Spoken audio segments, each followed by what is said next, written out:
7 o'clock in St. Louis. You are listening to The Morning After, presented to you by Brown and Crouppen on 101 ESPN, the TMASTL YouTube channel. Tim McKernan, Doug Vaughn, Martin Kilcoyne with you on the program, a program that welcomes you to be a friend of the show by texting in the Air Comfort Service text inbox 314-399-9646, by talking it over with other TMA listeners. Watch the program by opening up the YouTube app, typing in TMASTL, and then the next thing you know, you're in there and you're talking it over, you're watching the show, and you're seeing how cute we are. And, of course, the phone lines are brought to you by Callier and Thompson, 314-974-0101. Jake Reynolds, Doug, he's always in there, and he says, "Morning, boys." Well, hello, Jake. Isn't that nice? Yeah. It's nice to see you there this morning.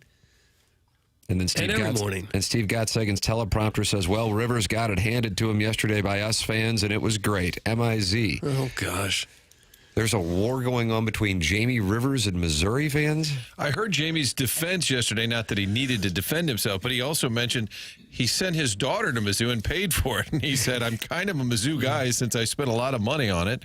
And they both, with the whole show, all four, said they had... Don't leave Marshy Marsh out, or else you're going to have the ire of one Jackson Papers. The entire Fast Lane said they were in shock that this was even a story, and said they didn't clip it, they didn't post it, they didn't put it out. Somebody just grabbed the video of the show where Jamie was saying, "Hey, Mizzou, you got to aim higher. Try and win national championships. Don't get this excited about beating Kansas." And he said, "Listen, I get it.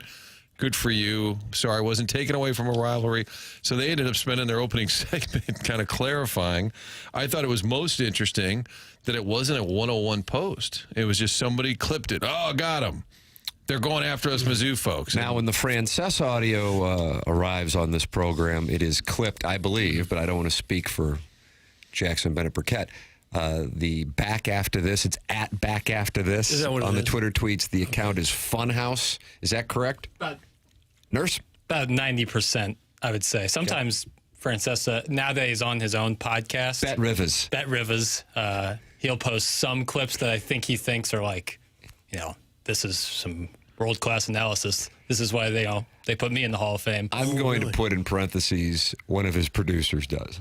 Yeah. Okay. I would not imagine he's super involved with one of those brave souls. Yeah, that get the what's what and the who's who. Often, I assume. "Hey, Vinny, this thing won't upload over here. What's going on?" Yeah, I can't see that happening. I just cannot see.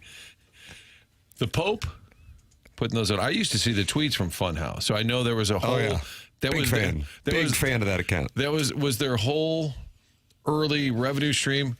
Francesa takes. I don't know if there was a revenue stream per se. Their whole model was just to do Francesa clips, but a way to fill time. But I'd be curious who. Hey, and God bless the show. You clip our show off for all I care. It doesn't matter. But where the original clip came from. Because, yeah, that is interesting that it was a fan who was watching the Fast Lane, clipped it, because then Papers plays it back on our program, and I thought, I don't really think that's that big of a deal, but I don't know. Well, true blue college football fan does not want anyone to say anything the slightest bit negative about his team. College football seems to bring out the worst in people. Doing a live read. The best. I love a great atmosphere. There's nothing I love more than college football in terms of sports, but like when you're talking about the discourse around it, the actual sport and the game itself, a beautiful thing. That's America, Jack. Right? Who's That's more America, Cleo Jack. McDowell coming to America. New segment. But the discourse around it is as toxic can get. Who's more banty, the coaches or the fan base? Fan base. Coaches are sneaking up there. Yeah, it's chicken and egg, honestly. I noticed Drinkwitz yesterday took the tone. I think a lot of us were saying, like, "Hey, that's great," but he was sort of negative about, and of course they've got Louisiana, Doug, so now you got to turn it around. Instead of nobody believes in us, now the coach is mad at you for your performance. But this is the business model of college football, Coach. Yes. What was the most defining win as far as a favorite skull-pounding, another Power 4 team this past week? And I know this isn't fair, but Doug, I'm gonna put it out there. Anybody top of your mind? Oregon. Yes, exactly right. Dan Lanning interviewed. Is it Jenny Dell who does sidelines for CBS Sports? Dahl? Dell? Is it Dell? Bobby Dahl was the basis for Poison. Jenny Dell, sideline reporter for CBS, I believe. And he's interviewing her after the 69-3 win over Mike Gundy in Oklahoma State after he complained about the big budget Oregon program. And he starts talking about some things that he really didn't like in the game. This is after they won by 66. And what I'm saying is this is what college football coaches do. So I was reading the transcript of Eli Drinkwitz's press conference yesterday, hashtag getting ready for Louisiana, the Raging Cajuns, 3 o'clock, Doug, coming to town. And somebody tried to play along with what took place on the SEC network when they were interviewing Bo Prabula about Eli Drinkwitz being a dork and the biggest dork in college football, which Eli Drinkwitz said himself he was. And somebody started off, Coach, what makes you the biggest dork in college football?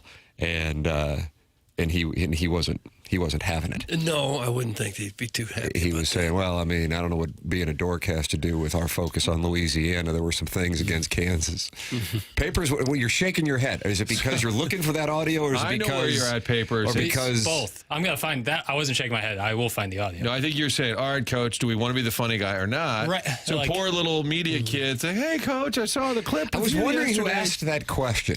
I doubt it was the Colonel. That might be a guarantee. God. How great Probably would not that the be? kid who picked Kansas to win either. He's probably a little muted this week. I saw he stuck by it. I saw Zach They're good. Sweet. He said, I stick That's by our it. guy. You go, Zach Sweet. You pick Oklahoma to beat Mizzou. You pick Alabama. You stay strong.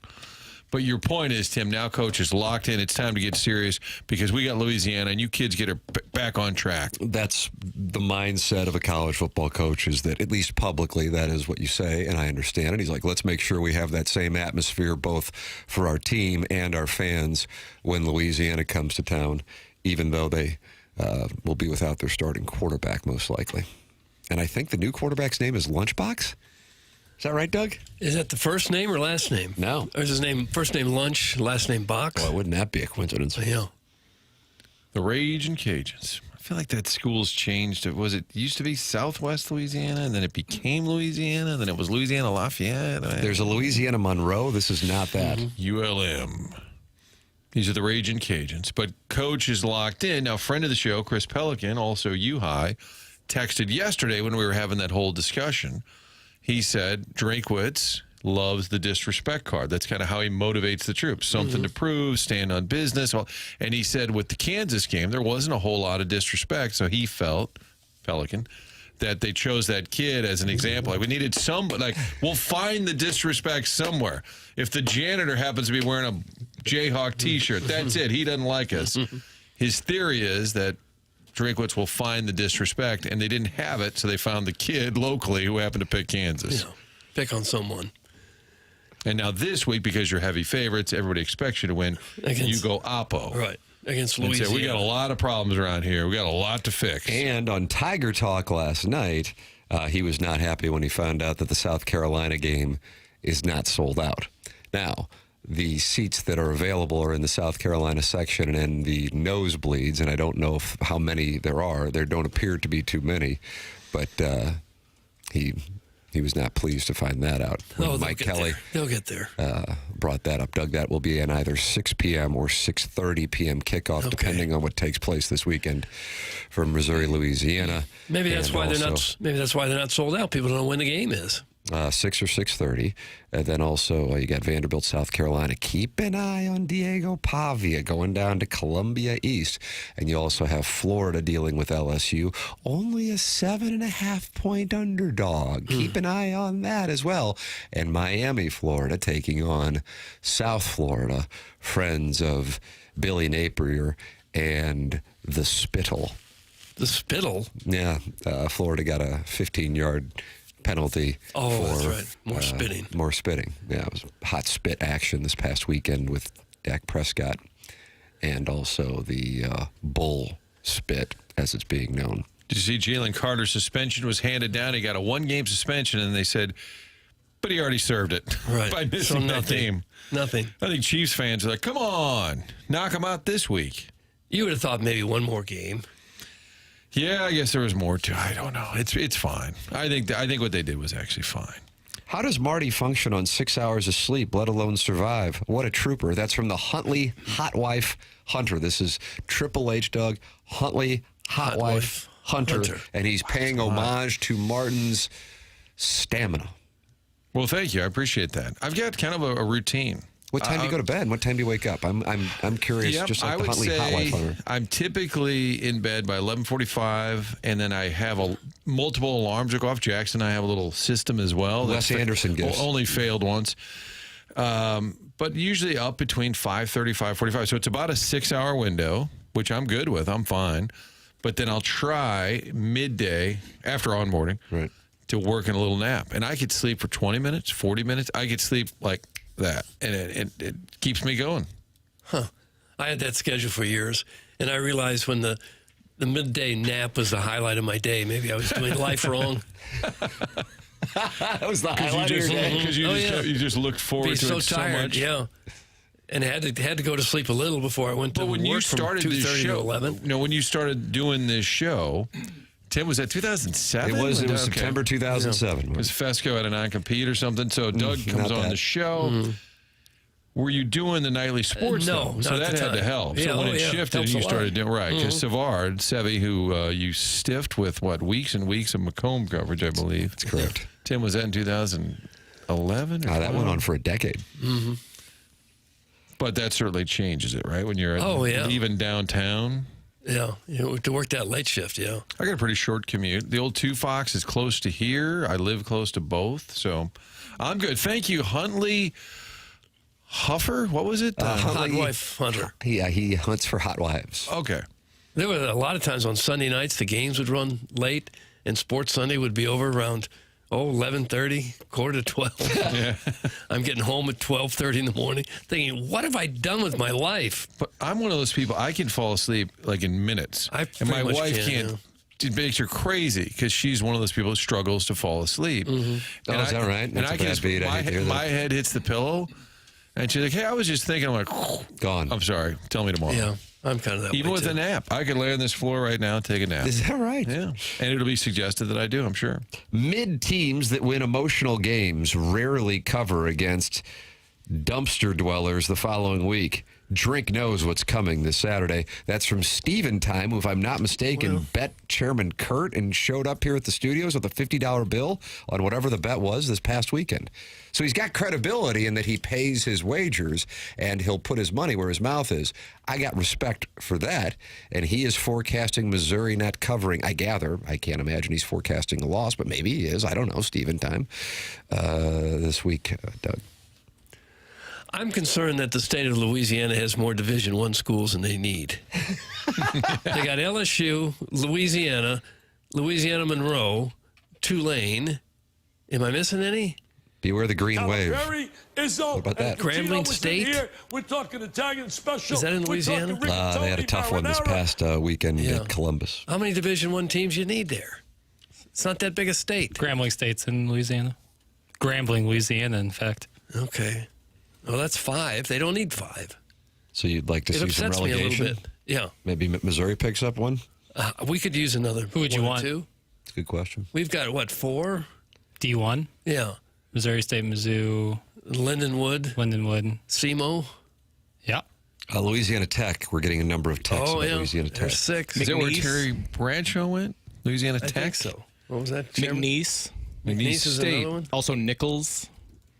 So I say this is way too many Division I for the size of the state. They play a lot of ball. Okay. So Tim, the starting quarterback for Louisiana, who had played previously at LSU and Ole Miss, or at least been on the team, Walker Howard is the quarterback for Louisiana, who is out for the season. And then I've got, I believe it's Lunch. See, Doug? Chandler Field. Let's see, Lunch Winfield. Lunch Winfield will be under center for the Louisiana Ragin' Cajuns in Columbia on Saturday. Hello again, everybody. And you are looking live at Faurot Field. And his nickname is Box. It just says Lunch Winfield. I'm trying to verify that he, in fact, is the starting quarterback. But they do have a quarterback named Lunch. It doesn't appear he's played yet. As I look at their roster, geez, it looks like 60 to 70% of their players are right there from Louisiana. I think it's a football hotbed, Doug. Sounds like you're getting a little worried. You might take Steven time and not go that and bet worried. Chairman Kurt. I'm with Drink Just on not this. that worried. We stand for business, and that is we do not let Ragin' Cajuns come into our house and cover the spread. You kids hear me? Nice. And what's the spread again? Forgot. You're in the crowdsourcing business? Yeah, we've been talking about the spread. I figured we knew what the spread was. Last I saw was Tigers minus 27.5. 27.5 on FanDuel, sponsor of the Spread Zone, where radio wars take place between me, Anthony Stalter, and Riz. But the Spread Zone podcast last week, Doug, 14-7 against the spread. They went 5-2. I went 4-3. We are recording following today's edition of TMA. 27.5 points, the spread for Missouri and Louisiana. Sounds like Steven Time is going to take the 27.5. ILL also a big favorite this week as they take on Western Michigan. Illinois be coming off of a downer, or going into a downer following the up of going into Duke and beating up on the Blue Devils, even though that game might have been a lot closer than the final score. It could have been. Tim, I have an update for you for the Ragin' Cajuns. It appears last week the starting quarterback was not Lunch, although he had a couple of carries. He is a quarterback. He had a couple of carries, but the starting quarterback was Dan Beal. I'm not making this up. We didn't know we had a starting quarterback texting and emailing into the show for years. Daniel That's Beal where he is plays. the starting. Yes, I see that. They also have a redshirt freshman quarterback named Sam Altman. What are the chances? Really? Was he AI created? I mean, that was nice. Promo. Enough Mizzou talk, my God! Talk about literally anything else! This is what happens when you allow Baby Jack to alter the dossier. That's from Cronky's Cuckstash. Well, Doug, Blues and Stars exhibition game is getting closer. We are only 10 days away. I'm excited about that game because the outcome is so important. You want to get started on a positive note. You want to go into that first preseason game and rattle some cages, maybe upset a few apple carts. So I would look for the Blues to win that one 5-1. I'm pretty sure Curbs and Joy didn't know when the game was. Like we said, when's that first? Well, it's coming up soon. It'll be right after camp. Well, here's what you do, Tim.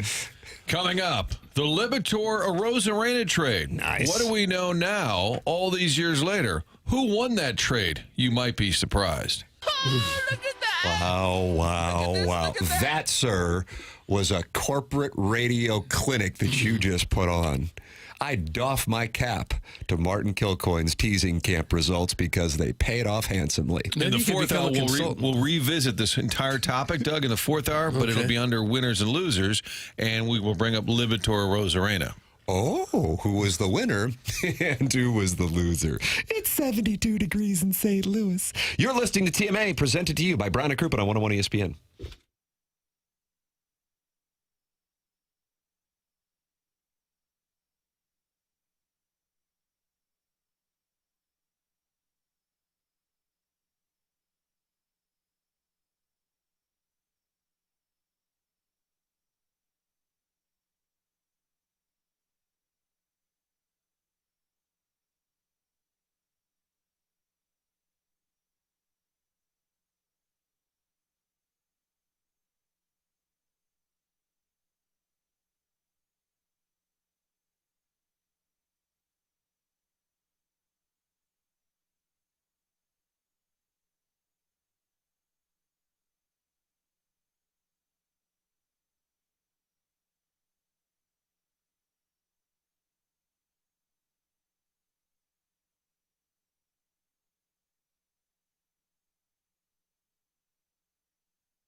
Well, Doug, unfortunately, last night in Seattle, the Cardinals were not able to take advantage of this New York Metropolitans tailspin and why they remain 4.5 back, tied with the Diamondbacks tied for the 6th place. Right there. And then the Reds are 3 back. And the Giants, and of course here the Tam Avenue Capital Partners gave you the Giants to win the National League and the World Series at plus 20,000. Why the odds are the same is beyond me. I don't know. But again, it's tough to get a good sports book because we're working on this video poker thing that a guy is focused on in Jefferson City. So maybe sometime in the next few months we'll be able to gamble with diversified sports books and lines. But in the meantime, plus 20,000 for the Giants to win the National League. And now they are 2 back of the wild card Mets, who have lost 4 in a row. What a wild card race we have that the Cardinals are just lurking in the background. We're right there. Hello, wild card. I see you stalking us still. Good to see you again. We've lost 2 in a row. We're still right there. Right there. 4.5 back. Daddy likey. I really want the Mets to win and to have a great year because they spend. I hate the fact that they'll probably finish a little over 500 or, whatever. The final number is not going to be too robust. And a lot of owners will say, well, see, spending doesn't really equal winning. And I'm like, God. The Brewers will be the example for that. Yeah, they'll be the opposite example. Cards are 2 games under. And 4.5 out of the wild card. There's still time. There's still time. I kind of get a kick out of seeing the Mets spend all that money on Soto and not going anywhere. I kind of like that. Mike Schilt's hot seat is only 2 games out of the National League West. Dodgers, 81-64. Mike Schilt's hot seat, 79-66. You think it's possible Schilt has another playoff team and gets the boot right afterwards? You look at the Padres lineup when they're playing, you're like, wow, they got Tatis. Oh, that's right. Oh, they got Machado. And then you look at the Phillies. Oh, Schwarber hit his 50th. Oh, they got Bryce Harper. It's what Doug said yesterday. Then you look at the Cards lineup like, oh, yeah, he's still here. Yeah, what do you got? Oh, yeah, he's still here. It seems like every team that comes in has 4 or 5 players better than anybody the Cardinals have. Producer Dave, not happy last night, said, why isn't a Walker playing? This is ridiculous. And I walk in this morning, and Doug said, well, they didn't play Walker again. I said, it's a thing. And I said, well, what do you want to do? You going to tell Newt he's not playing? You can tell Scott he's not playing? And Doug said, yes. Yes. Yeah, because I think that's one of the biggest answers you've got to find. You've got to come up with a decision on him, whether you're going to continue to build around him or at least have him a part of your regular lineup next year or not. And the way he's hit this year, that answer has got to be no. He's not part of it. Well, I agree. He needs to play, if not every night, almost every night. You have a cluttered roster, even though it's not a very good team. That's an interesting problem to have. And they're still without Donovan and Nolan Arenado's going to be in Springfield tonight, I believe, playing the game of baseball. Yeah, I think you might cover that 0.5 over. It seems like he's committed to trying to showcase his wares in the final 2 weeks of the season to try to get the hell out of here. He is like a college graduate who went somewhere other than a Missouri or SEC school and does not want to live at Brentwood Forest. What's wrong with Brentwood Forest? About to say, ouch. It's not about you, Papers. It's not about Brentwood Forest. It's about the cycle. And what he wants to do is he wants to get out of town, and so he's going to do a little 2-week showcase. If he were happy here in St. Louis, I think he'd probably just go, yeah, we'll get around to it in Jupiter in mid-February. But I think he's going to try. That's what I asked Brad Thompson when he was with us on Monday. Don't you think this is about trying to show that he's healthy and putting on some kind of little showcase for the final 2 weeks in the hopes that somebody will offer him safety, refuge? And if he doesn't get that, he'll still get another $25 or $30 million a year next year for playing 6 months, 7.5 if you count spring training of baseball. How about one swing, it's a homer, and then he shuts it down. And then you cover. I cash. One at bat, home run. Okay, I'm good. Doug, there's also the issue of how much to give Michaelis on his new contract this offseason. That's from Little Beer Cat's Cuckstool. Well, what would you pay him to bring him back? You wouldn't. A couple million? Would you pay him a couple million just to have No. a fifth or sixth starter? No. They are going to have quite a spot with putting do together a need some rotation pitching. as far as just people to pitch. I wonder if Aaron Miles would come back and throw again. They do need some pitching, but I think the Miles Express is moving on. So is he done, or you think some other team will I pick think him he'll up? end up somewhere. I bet he'll go pitch somewhere. How pissed, though, do you think Alan Craig is? What about that? I would think that he Great would. question. He's had a number of good starts. He's had some horrible ones, but he's not the worst they got. No, I'm not saying he's the worst. I think no matter what, if Heimblum, and he's mentioned this in onboarding a little bit, fresh start. Hit the reset button for real, not a fake reset. Get some of these names where the fan base has just got a little bit of Fatigue. yes. And they may have some Newt fatigue. We've got some Michaelis fatigue. You know Mo's leaving. I think you got to clean up the roster a little bit. Give us a little something new to at least believe in. Well, where are these guys going to come from? Who? The new guys? The new guys. I don't think you're going to have the money in spring in the free agency to shell out a lot of money. I think you can top-notch talent. package for like a middle. We're not setting a high bar here, Doug. Mm-hmm. We can make a baseball trade. And the Strickleck's a good hockey trade. This Yeah, will be you a don't good, have to say baseball. This is going to be a baseball trade. You package a little of this, Newton, some fellas, get yourself maybe a 4 or 5 starter. That is an exciting rebuild. How many times have you grabbed the poop? Oh, Great question. oh. Doug, is that a question asked of Lenora Sellers, who's making his way to Columbia, Missouri here in 10 days? Am I correct on that? That could be fun for the fans. Hold up some fake turds. Papers, I know you look like, you know what? You look like a little gentleman today. Do I? Yeah, the guy's a gentleman. Would Yeah. you call yourself a snack one time? You ball striking? No ball striking today. What do you got going on? Well, It's got no. a different look. I mean, Harrison's brother Master has been attacking your attire on the program, and you're all dialed up. The haircut looks wonderful. Thanks, man. No hat. Yeah. Got the what is that? Doug, is that a Holderness and Bourne shirt? It looks It like looks like it to me. Sure does. Pete Millar. Pete Millar, which is a different. It's kind of like when some people got Knights of the Round Table from Target in the 1980s, as opposed to the polo. Mm-hmm. This Similar. is Pete Millar, Yeah. not Peter. Yeah, Paulie Millar. That's Stiefel, a little Stiefel action on there. And I don't know. I just woke up this morning, shower, felt good, threw on some clothes. I don't know, That is an unusual thing. That was a Beatles song. It's fascinating.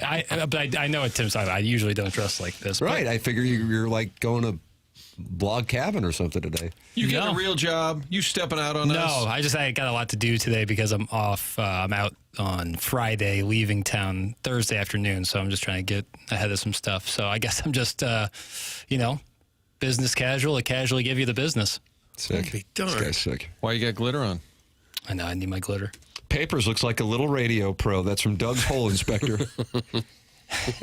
It is damning of my usual wardrobe that I put on a polo and khaki shorts, and everyone's like, "Oh my God, look People at this, think you John have a D. job Rockefeller." interview. Yeah. Jackson looks like he has an interview at Enterprise. That's from the Crystal City Clamhammer. Are you looking to go to I wouldn't Enterprise? hire me if I was. Shorts. You could rent a car. Shorts at an interview is a no-no, right? Yes. Yeah. So As automatically, is bringing your parents along with you. would agree. Jackson doesn't wear a wrinkled T-shirt one day, and Tim suddenly defines him as an elegant gentleman. That's from the 314. Telling you, I guess the bar is low. Martin has pushed Jackson over the edge, and he's got an interview for an Enterprise management trainee gig. That's from the Hunchback of Vaughn Castle. Oh, couldn't be further from the truth.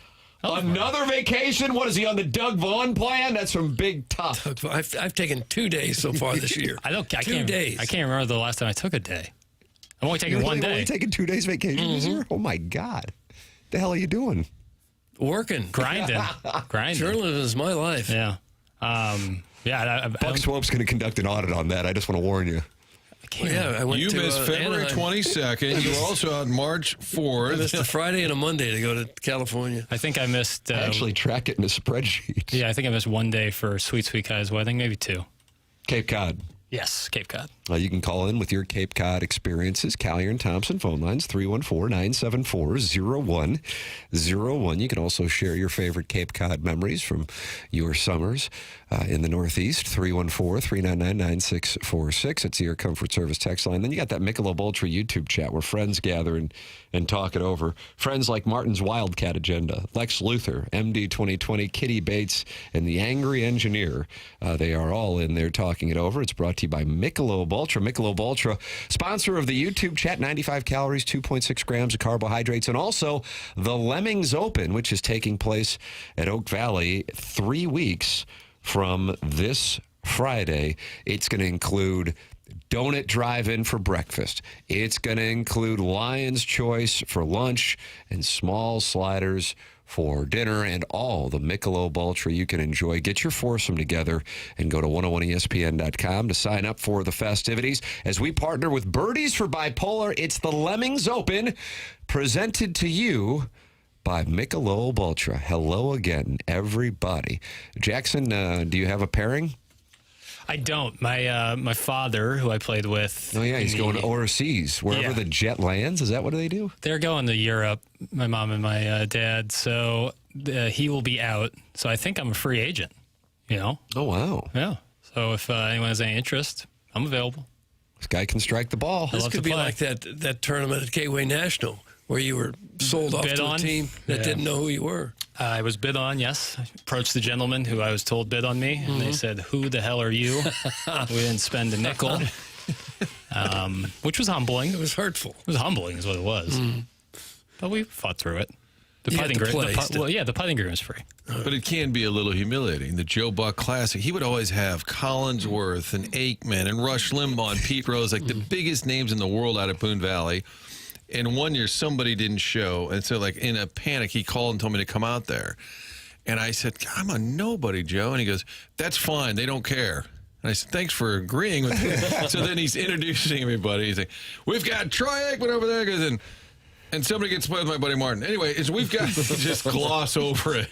And it was the Sun Trups. He goes, "It's fine. They don't care." It's like late night hosts. They have like a reserve guy in case someone doesn't show. Is that right? Conan would have Norm Macdonald come in sometimes. And just sit there and just tell stories and hang out. Yeah. But he would be on reserve, but he would get a little like bit if of someone, notice. if someone Not got like canceled. an umpire sitting in case somebody gets injured. I don't think it was like an e-bug situation. Auction off this pale piggy for the Lemmings Open. That's from the recovering alcoholic who sounds like he would like to bid on you.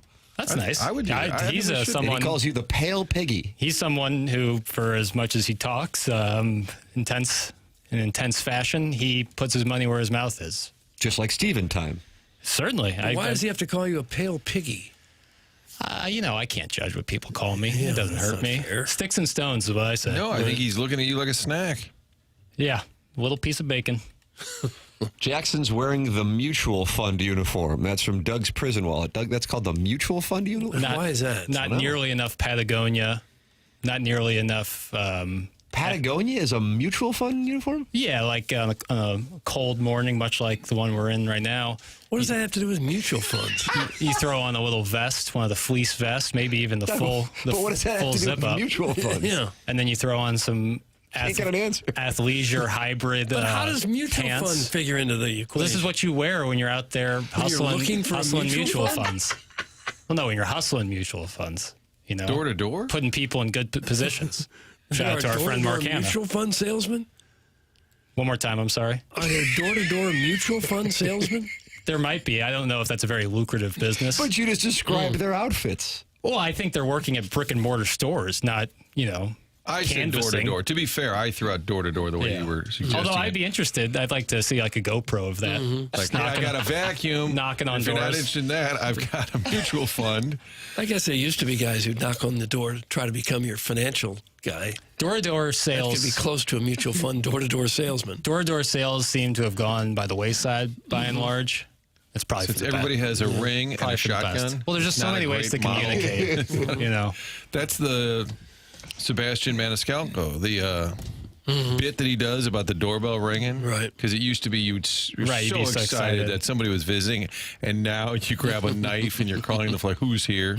Ducking behind the couch so they don't see you.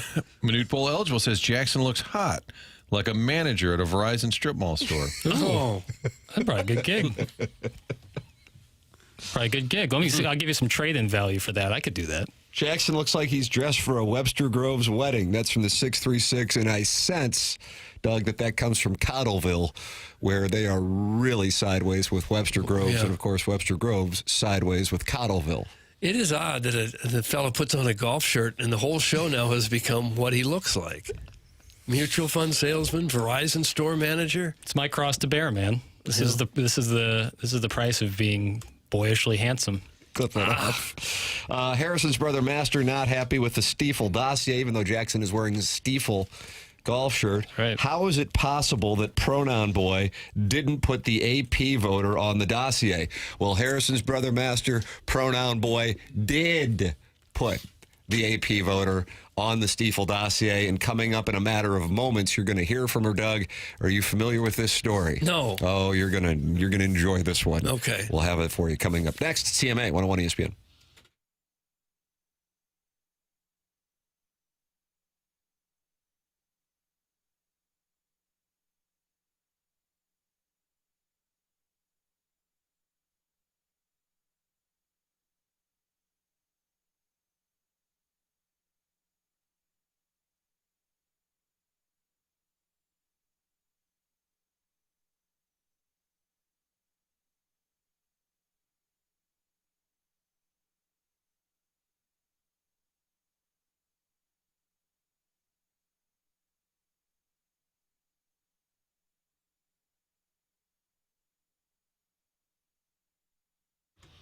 Universal Windows Direct is online at universalwindowsdirect.com. And right now, you can buy 2 windows and get 2 free, and you'll pay no interest over 3 whole years.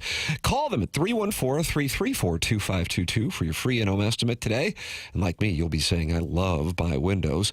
With September here, kids are back in school. Vacations are winding down. It's time to refocus on the house and talk it over with Universal Windows Direct. This September, buy 2 windows, get 2 free, plus get $500 off your entire home improvement project. $500 off your entire home improvement project from Universal Windows Direct, all with 0% financing for 3 years. Don't wait. Lock in your comfort now. Call them at 314-334-2522 or visit universalwindowsdirect.com to book your free estimate today. Buy 2 windows, get 2 free. No limit on how many windows purchased. It's all with Universal Windows Direct online at universalwindowsdirect.com. And like me, you'll be saying, I love my windows.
This is Jackson with the Sports Center update, driven by Johnny Londoff Chevrolet and Johnny Londoff Autoplex. The Cardinals lose last evening. Back in action today as they take on the Mariners once again.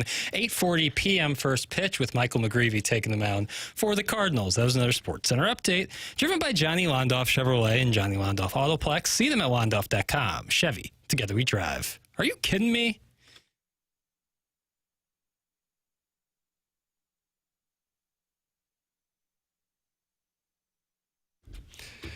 Doug, getting the Michelob Ultra YouTube chat, Monsignor Grundle's in there. What parish is he with now?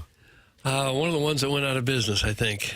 So that allows him to have some free time in the morning and watch the show and comment along with 200 other friends in the Michelob Ultra YouTube chat on TMA's channel. And he says, I would bid on Jackson. He's solid on the chorus and also a cutie patootie. Oh, gosh. That's absolutely correct. Which part? Both. Have you entered scores? Because your gin has become a... No, Doug, is that a problem? I could care less. That's why you're my guy. I had a card expire. My debit card that was the USGA had expired. You have a debit card? I have a debit card. Is that what you said? Yes, I have a debit card. A debit card with the USGA? I'm with you, Papers. I'm with you. On my Monsignor Grundle. on my USGA account had this debit card linked to it. Oh. So that's how I paid for the USGA. You got to pay to enter your scores. Yeah, it's a nominal fee. To be a member of the USGA. It's very small. But I let that lapse, and I didn't realize it until about June, maybe probably May, when I was really playing a lot. And I was like, I'm not playing too often for money, so I didn't just do it. And now at this point, I'm not going to pay it because I'm only got another month or two of playing, if at most. So next year I'll be back entering scores. I'm telling you, I promise you, my number is not any much higher or lower than it is right now. That's what all the guys who wind up in the river say. Oh, I think I'm an 8 or 9 right now. I wouldn't shoot around. That would be like, oh my God, this guy's not a 9. And I could shoot around and be like, oh, this guy might be a 14. So I think it's pretty innocuous. Well, the only But thing fair criticism. The Fair only thing most criticism. people have to go on is that shot that you were videoed on in Florida, where you tanked it. Remember the video hybrid shot? Yeah. Oh, yeah. That's really all big most shot. people have to go on. I know. Alec Burleson kind of took me to task on that one too. That one hurt. Yeah. You can join the conversation with Monsignor Grundle. YouTube, open up the app, type in TMASTL. The next thing you know, you're watching the program, and then there is a Michelob Ultra YouTube chat. You can live stream the program, 101ESPN.com, the 101 ESPN app, and always go back and podcast it, whether that be by the Schaefer Door Company podcast or by just rewatching on YouTube. All of those options are there for you with TMA here on 101 ESPN, presented to you by Brown and Crouppen. Doug, before our commercial break, you said you were not familiar with the AP voter story. No. I would like to brief you. Martin, are you familiar with the AP voter story? I am not. Chairman Kurt, 100% is. Chairman Kurt is on the social medias. Jackson is, because I was sending him and Chairman Kurt, hey, could we make sure we have audio of Haley Sawyer, Doug? Haley Sawyer, Doug. All right, here is the background. Okay. Haley Sawyer is one of the Associated Press's voters for the top 25. Would you like to venture a guess on the number of voters, sports writers and broadcasters, who make up the AP poll? 50. Martin. 300. Doug wins, 62. 62 Only voters. 62 At voters. least I was close. Okay. That's right. The sports writers and broadcasters have to fill out their ballots and send them to the Associated Press in time for the rankings release on Sunday afternoons. The new AP poll typically comes out at about 2 p.m. Eastern on Sunday, a little more than 12 hours after the final games finished up. It's a quick turnaround for the voters, but it's part of the job. This week, one AP poll voter by the name of Haley Sawyer of the SoCal News Group submitted a ballot that featured Florida moving up 2 spots after losing to South Florida South Florida, for the record, winning not only against Boise State to start the season, Boise State a playoff team last year, and also winning in Gainesville, 2-0 on the season. They were unranked on her ballot. Florida lost at home to South Florida, but they moved up 2 spots. The ballots of each Associated Press voter are made public, and therefore Haley Sawyer's ballot led to questions. Here is her explanation for Florida moving up 2 spots after losing and South Florida not getting her vote. Well, sure. But as far as what my votes are and what my process is, I wake up early in the morning after covering a game late in the night before. Don't want to go too much into my progress or process or logic, but I will say I appreciate everybody's interaction on social media and all of your feedback. There's tons of people that vote on the AP poll, and it's not a perfect system, but at the end of the day, no matter who you pick, it does even out because there's so many people who vote. And like I said, it's really fun for discussion. It doesn't, probably matter in the end, but I'm glad that people are having a really good time with it. Block her. I don't like her attitude. Block her. Block her. Take away her vote. I don't think she's taking this too serious, Doug. But it's big stuff for these schools. I know. I'm starting to think that maybe the AP rankings is just a pile of poo. Can you hear me good? The question isn't what's your process. It's just why did you have Florida moving up? That's it. That's the only thing we need to answer. She woke up. I don't care how many people are involved. It's a big process. There's a lot of people. Why did you? And South Florida 2-0, won at Florida, and also beat Boise State. They've got a trip to Miami this weekend, but they're not ranked.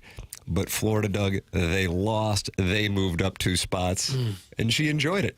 I don't know what you guys saw, but I saw a hell of a performance by the Gators. Even in the loss, I would have moved them That's up the home 3. of the bull spit play, the 15-yard penalty. Well, maybe they need a new system. Not maybe. They do need a new system. It sure sounds like it. Couldn't you put together... to win. I don't really know why. Couldn't you put together some sort of blue ribbon panel of 10 or 12 people who really can follow it, and this is what they have to do? Maybe retired people that aren't working their tails off covering another team and completely unable to watch a lot of other games. Wouldn't that make a little bit more sense? I attached a tweet from Eli Hoff. He covers the Tigers for STL Today, and I thought he had a really good take where he essentially said it should be national analysts who get to watch a ton of college football, because if you're a one person, like a local reporter, you're watching your team and covering your team really hard, you're probably not watching a lot of ball. And probably for some people like this woman, she worked hard to cover her team and thought, oh, my God, I forgot to send in my ballot. All right, I'm sure Florida probably didn't even know that they lost. Correct, but can't admit that. So you give more of a vague answer. For sure. Hey, I have a process, and it's hard to explain. I don't want to get too into it, but, hey, there's a lot of us voting. No big deal. Move on, before pressing on the fact that I had no idea they lost. The Colonel said, this is accurate. I saw 2 minutes of football other than Missouri and Kansas on Saturday. I am less qualified to vote for the top 25 than most of our subscribers or followers. That's the Colonel, who is not a voter but would be eligible if he wanted to be one of the voters. And I think that what you guys have been saying, that's accurate because they're focused on their team. I gather she's covering USC. I have no idea. She's part of the SoCal Sports Network. And therefore, you have a number of analysts. That's why I love listening to Scott Van Pelt and Stanford Steve on their college football podcast, because they clearly, I don't know how they do it. I mean, Stanford Steve, that's his gig. Scott Van Pelt, he's got a young family, but from 11 o'clock Central until the final game, they are watching nonstop, jotting down notes. Whereas somebody who's actually covering a team is focused on pregame, likely conducting social media updates throughout the course of the game, then post-game, Gabe's case, doing a podcast, and then writing columns. How in the world would they be in a position to be voting for something that you might go, well, it doesn't really matter, but the reality is college football, of our 6 major North American sports, and I'm including the NHL, NBA, Major League Baseball, NFL, and then college basketball, is the one that only has 12 teams get to the postseason decision, and it is decided by a committee, and therefore the narrative surrounding teams, which in part is framed by these rankings, actually plays into who gets into the playoff. Now, I think that's ridiculous, but that is currently the system, and therefore these votes do have an impact. Again, as ridiculous as it is. There's not enough hours in the day for any one person to watch all of these teams play enough of their games to really have a solid idea of who belongs where. How do you know Illinois, oh, sure, they should be 9th, and Texas A&M should be 16th, both 2-0. You don't. You're guessing.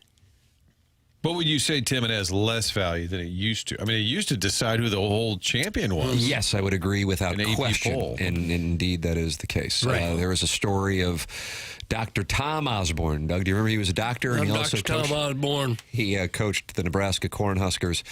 And if I'm not mistaken, it was Georgia Tech who split the national championship with Colorado. Was that 1990 when Missouri had the fifth down game against Colorado? I think so. And Bill McCartney, and then there was Saul Anisi, who they were praying for. Didn't like the Omni Turf at Faroe Field, but either way, Colorado beat Nebraska, and it is the theory of some Nebraska Cornhuskers and Georgia Tech players that Osborne was pissed that Colorado beat them, and so in the coaches poll, which Georgia Tech wound up winning the national championship in, Osborne cast the vote that kept Colorado from having both the AP and the coaches poll national championship. Seems fair. Seems very fair. Well, I don't know what the perfect system would be like, but this isn't it. Carlos Spicewiener has a suggestion. This whole thing is a farce until Tim gets to vote on it. That's from Carlos Spicewiener. By the time you get to the end of the season and the teams in the Power Four conferences have played each other, you got a pretty good idea who the top teams are. But right now, 2 weeks in, no one could possibly know. Could they? No one could possibly know after you get past the first couple of 3 or 4 teams that look like powerhouses. After that, it's just a wild guess. If you're basing it solely on what has occurred to date and a team playing 2 quality teams, one of which was on the road, the number 1 team in the country would actually be South Florida. Mm-hmm. They have won at home against a playoff team last year in Boise State, and they won on the road against the Florida Gators. I am not saying that they are the number 1 team, but if you're just basing it on what has actually occurred, because for the most part, teams have played one butt-ass and then one quality team. Not everybody, but for the most part. But I would like to know, and I'm trying to find out online here, how do you become one of the 62 AP poll voters? Because it seems obvious, like the Joel Klatts of the world, who probably do watch tape all week long. Josh Pate. There's a bunch of folks who would fall into that category who just cover the entire landscape of college football who would be qualified to vote. The reason I said 300, I thought it was a little more like the Heisman. I thought they just had a wide swath of people submitting votes, and maybe that would be... There are a billion Heisman voters. Yeah, that's why I thought it was similar. 62 total.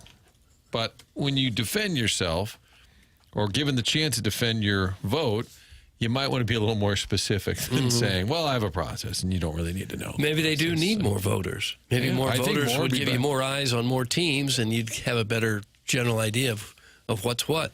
Jackson, would you mind playing her explanation one more time? It seems like it's really resonated with the audience. A lot of people thought that she might have said the word "like" a few times. Okay. Take a listen. But as far as what my votes are and what my process is, I wake up early in the morning after covering a game late in the night before. Don't want to go too much into my process or logic, but I will say I appreciate everybody's interaction on social media and all of your feedback.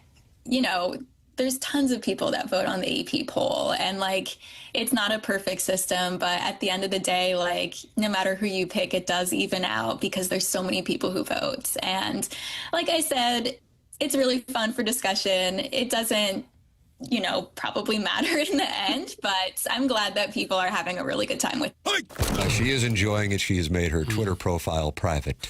Yeah. She's afraid she's going to get canceled as a voter. And maybe should. Maybe she should be canceled as a voter after that. I think if you're a diehard college football fan, which would probably make you a bit of a nut, you're not going to appreciate the laughter or the tone that it was. That's a good read, sir. That it is wasn't not playing well. Yeah, that it wasn't really a big deal to anyone. Haha, don't worry about it. Don't think that'll play well with Joe, college fan. They should require all voters to watch every top 25 game before submitting their votes. Doug, that's from the Fluffernutters fan page moderator. Again, there's not enough hours in the day to do that. You can't. You couldn't possibly do that. These games are like 3.5 hours long, sometimes 4 hours long. And how many teams are playing Division I football? You can't possibly know what all these teams are doing. You just couldn't. If you just don't think about it, it actually makes sense. That's from Dirk 3K. Dirk 3K. Okay. All right. Well, I guess maybe I'm going to stick with my thought that it needs more voters. You need a couple hundred voters so that you have more eyes watching the games. So I think Mizzou fans, when they're not ranked, think, oh, man, they're out to get us. And it's actually probably just disinterest or people not paying attention. People thinking, well, Mizzou traditionally hadn't been that good, so we'll put them way down like we'll vote 25 Florida in this week. Or 6, By the way, Dr. Tom Osborne's still alive. And when he left Nebraska, left coaching, didn't you think he was old at the time? He was 60 when he left. Is that right? Yeah, and you felt like he was about 80 when he left the Nebraska sidelines. How old is he now? He is 88. Is he? Dr. Tom Osborne. Hey, guys, I do not have a vote in the AP poll, but I am looking into who the Colts play next. It might be a neutral site game, but I can confirm it will not be against the Dolphins because they just played. Thanks, and hashtag free perk. Doug, that's from Brian Henshin, who covers the Colts, who is looking into who they play this week. Very insightful. There really is no way to get that information that I know of, just offhand, a reporter. What the schedule would be. I think they keep it pretty much under the vest. You find out on game day who you're playing. Broncos are coming to Indy. Look, if you can't check the box scores of the top 25 games to see who won, then you don't deserve to have a vote. That's from the 618. Well, yeah, I would agree with that. I'm just saying I think she probably forgot, probably just blew it off and then said, oh, yeah, I got to vote for somebody. Why does the poll have to come out so fast? Maybe if they waited till Tuesday, the voters could make a more accurate vote. I don't hate that. Yeah. From Hyman the Roth. I don't hate that at all. That makes sense. I think it's kind of a nice take from Hyman the Roth. I always find it weird how it's Sunday at noon. That's it's an unbelievably quick turnaround. And I would also tell you, if you want to bury some news involving the sport of football, release it right when the NFL is kicking off and owning the scene for the next 10 hours in American sports culture. Even doing it Monday at noon would be better, way better. But I think Tuesday is probably the right play. Yeah, I always found it odd how quick the AP. But with give it an extra day, and all these people that cover college football have a day to kind of catch their breath. Yeah, well, they're covering their own teams. That's it's so hard to even cover your own team and get everything out by Sunday at noon, let alone try to make a top 25 poll. Maybe polls are stupid. The SLU men's soccer team last week, Doug, they were 16th in the country. We went to do a story on them yesterday. How about that? The 16th best team in the country. By the time we interviewed them, they dropped to 24th. Oh. And I looked at I'm like, wait a minute. They lost one game during the week. They won a game. The game they lost was at Indiana. 1-0. Okay. And Indiana is currently ranked number 1 in the country. Okay. So they lost at the number 1 ranked team in the country 1-0 and dropped 8 spots. We may want to vet the college soccer poll. Probably the same gal voting there. My goodness. Big Tough not happy with the Stiefel dossier. Yeah. What segment is the dais breaking down the Ryder Cup today? This dossier stinks. Oh, gosh. Well, Doug, the Stiefel dossier features Matt Holliday joining us at 8:30. Jeremy Rutherford in studio taking 2-part questions coming up at 9 o'clock. Cardinal starter Andre Pallante at 10 o'clock, the big league impact guest this week. And then the Design Air Heating and Cooling email the day, the morning after, at InsideSTL.com. Design Air Heating and Cooling online at DesignAirService.com. Doug, I'm telling you, I think we live in San Diego. I think we live in San Diego. The forecast and the weather over the last couple of weeks, just absolutely glorious. And yeah, we hit 93 and 92 this upcoming Saturday and Sunday, but still not a drop of rain in the forecast and temperate temperatures in the St. Louis metropolitan area. But if you do run into issues with your air conditioning, all you do is go to designairservice.com to work with the great Seth Goldcamp of Design Air Heating and Cooling, longest running sponsor on TMA. It's designairservice.com, Design Air Heating and Cooling. Doug's a client, Martin's a client, I'm a client. We welcome you to become a client as well. Design Air Heating and Cooling online at designairservice.com. Send your emails in for the Design Air Heating and Cooling email today, the morning after, at insidestl.com. The program is called TMA. It's presented to you by Brown and Crouppen on 101 ESPN.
Doug, you like this one?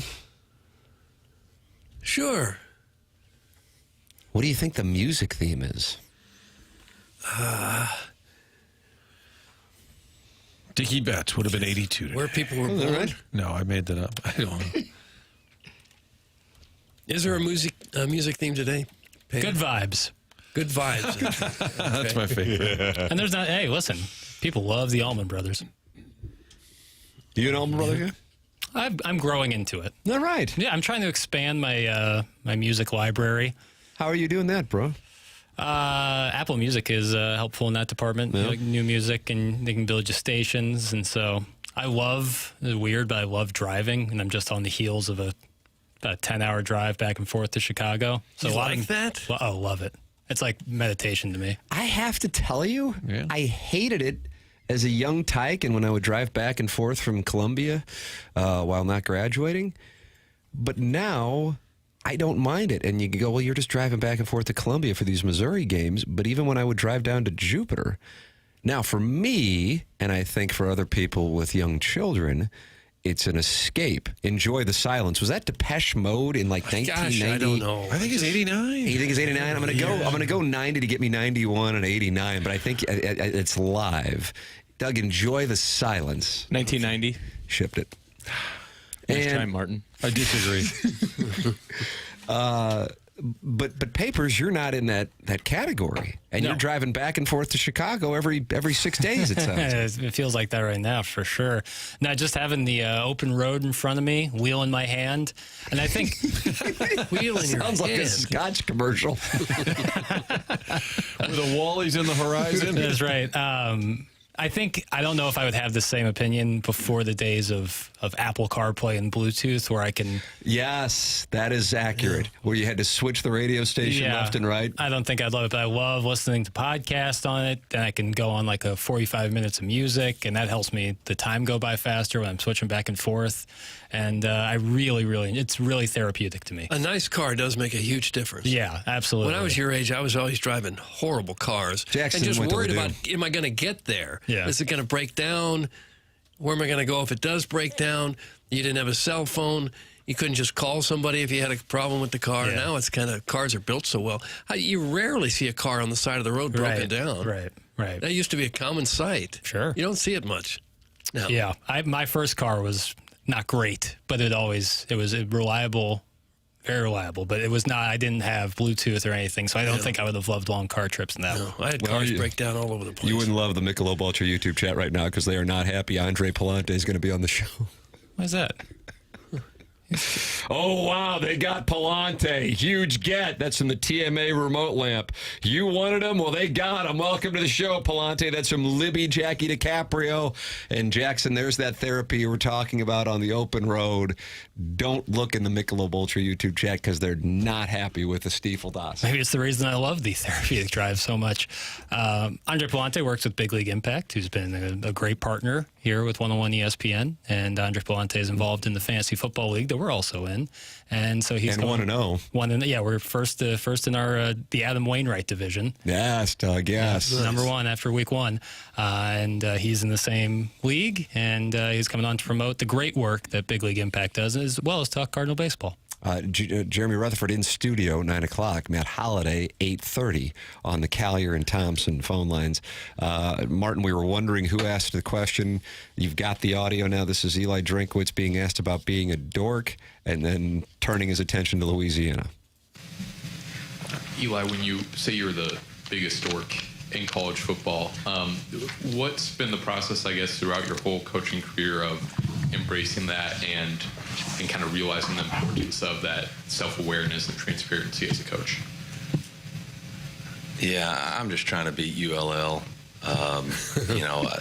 That stuff is fun, and I realize with the glasses and the persona, that's just part of who it is. I think embracing who you are and being authentic is the key to, being yourself. And if it works for you, it works, and if it doesn't, it doesn't. But I'm really trying to figure out how to improve from our performance last week. Didn't feel like that as a team we did the things that we needed to do in critical moments.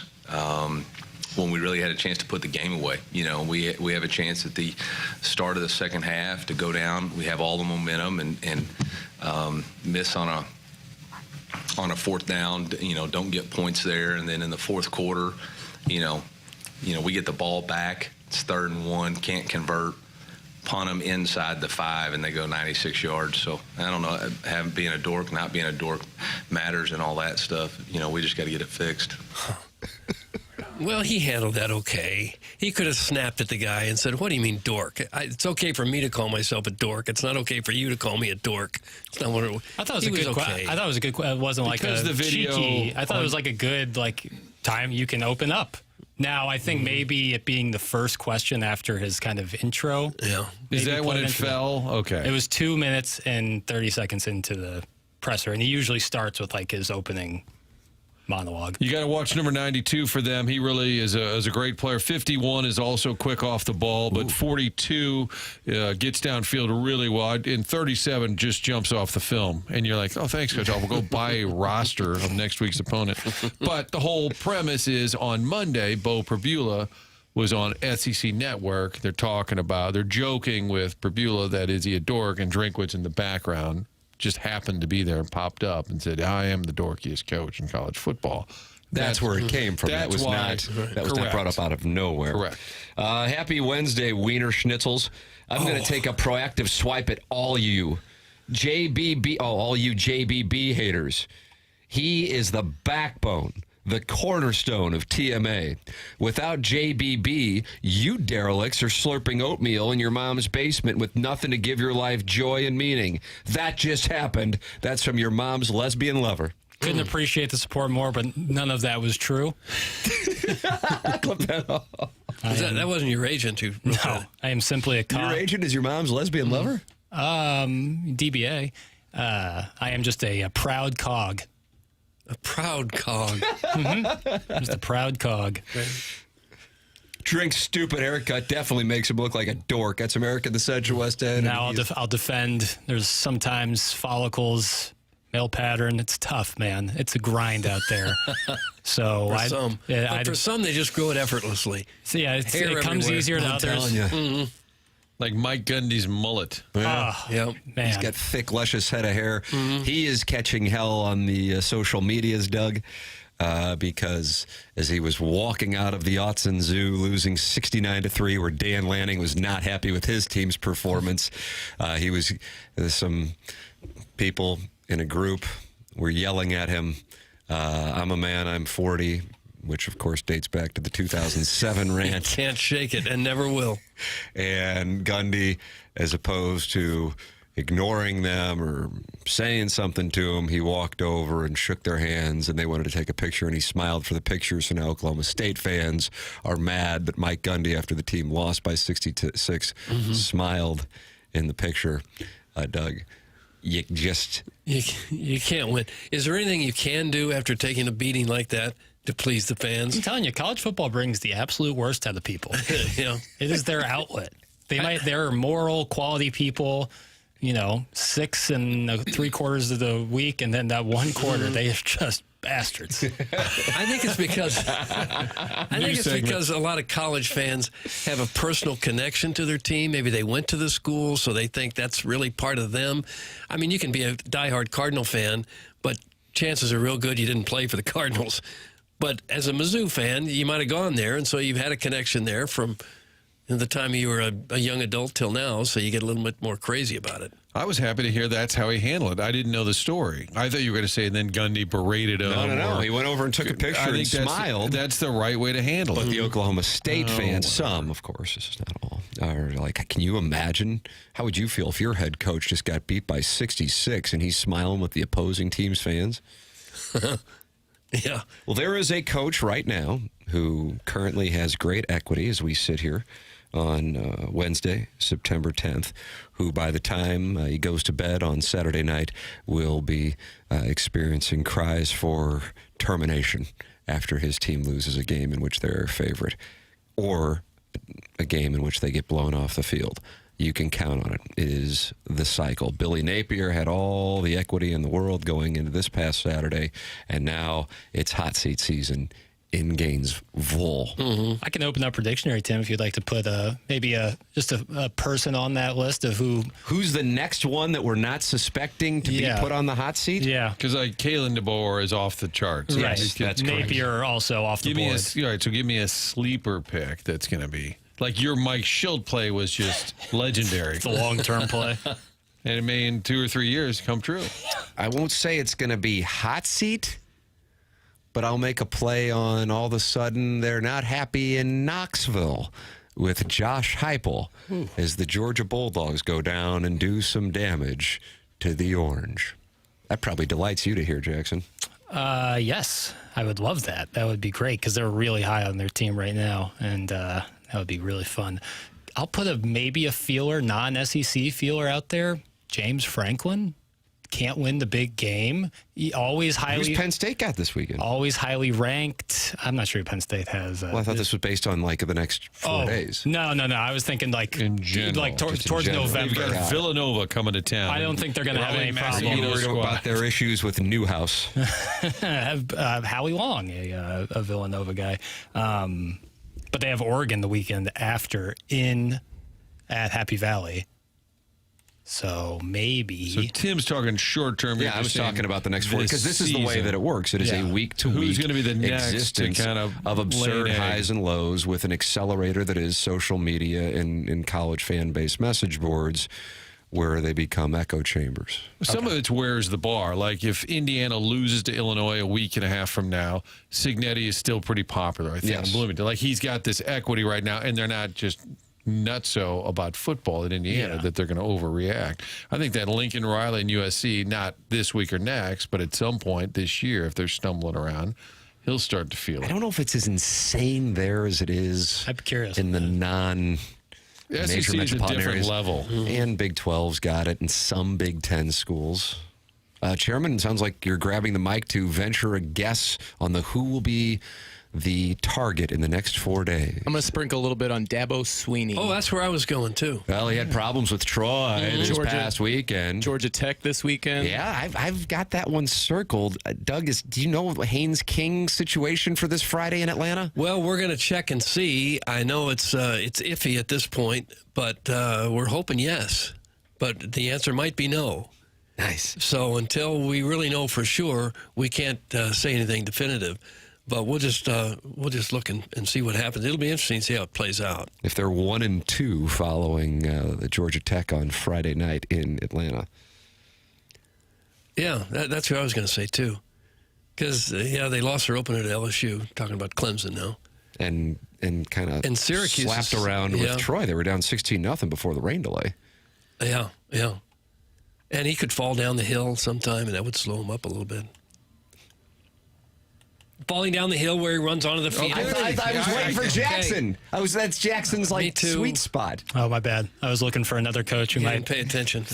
Well, if it has to be, this weekend, so a vote went to Mario Cristobal. And I was thinking Mario Cristobal. If they lose to South Florida, I was thinking Cristobal, which still probably wouldn't get votes in SoCal. Yeah, he's got the win in Notre Dame to start the season. Yeah, he's got equity. Yeah, my month-long play then would be James Franklin because they play Oregon at the end of the month, but I don't know. I agree. I like Chairman's play at Dabo. For how long would Mizzou have to fall apart before Drinkwitz could be on the hot seat? Well, if they would have lost to Kansas, I wouldn't say hot seat, but there would have been discontent. Yes, exactly. I think if you go 6-6 this year, people are like, oh, man, what happened? Well, right now, the expectations are incredibly high.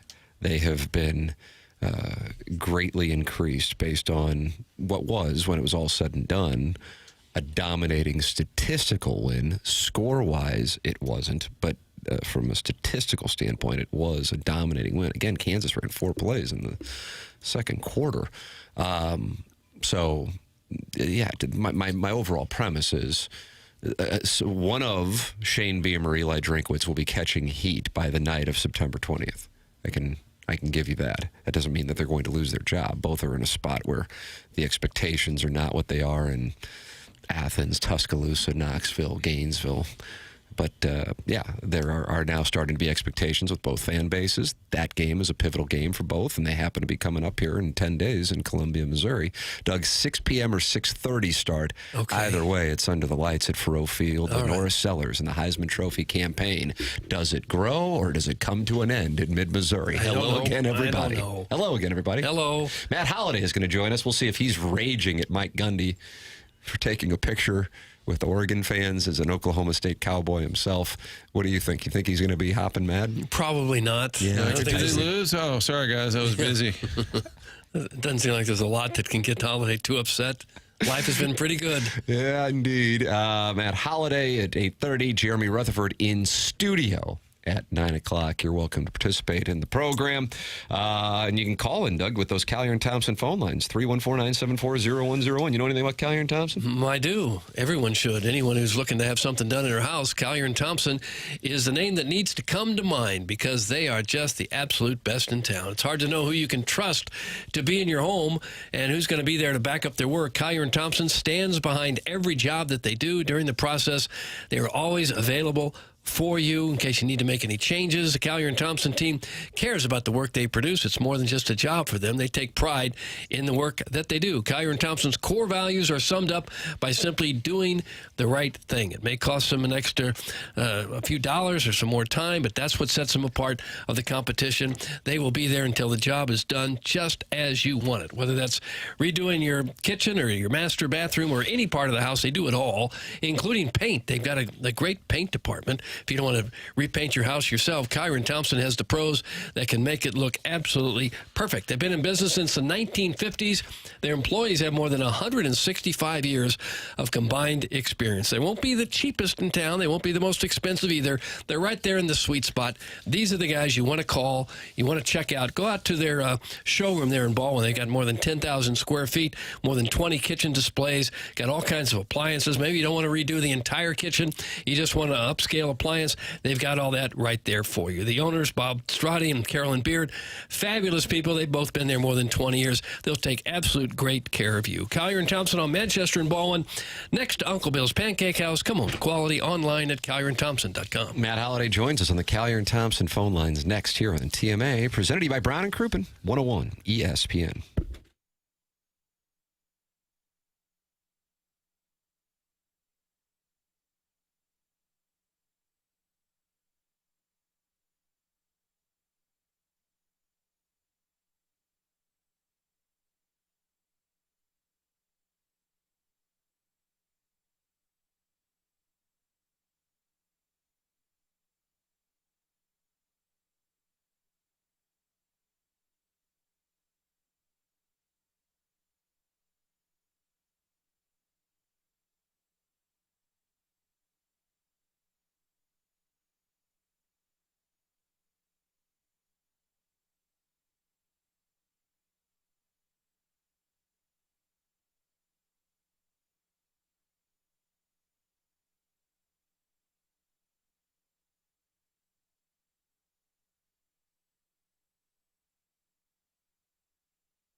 Oh, Doug. This is Jackson paying attention. Oklahoma Smoke Show? Is that what I heard? I think you might have to apologize to my kids for the language I just heard, though. It's going to be a tough conversation tonight.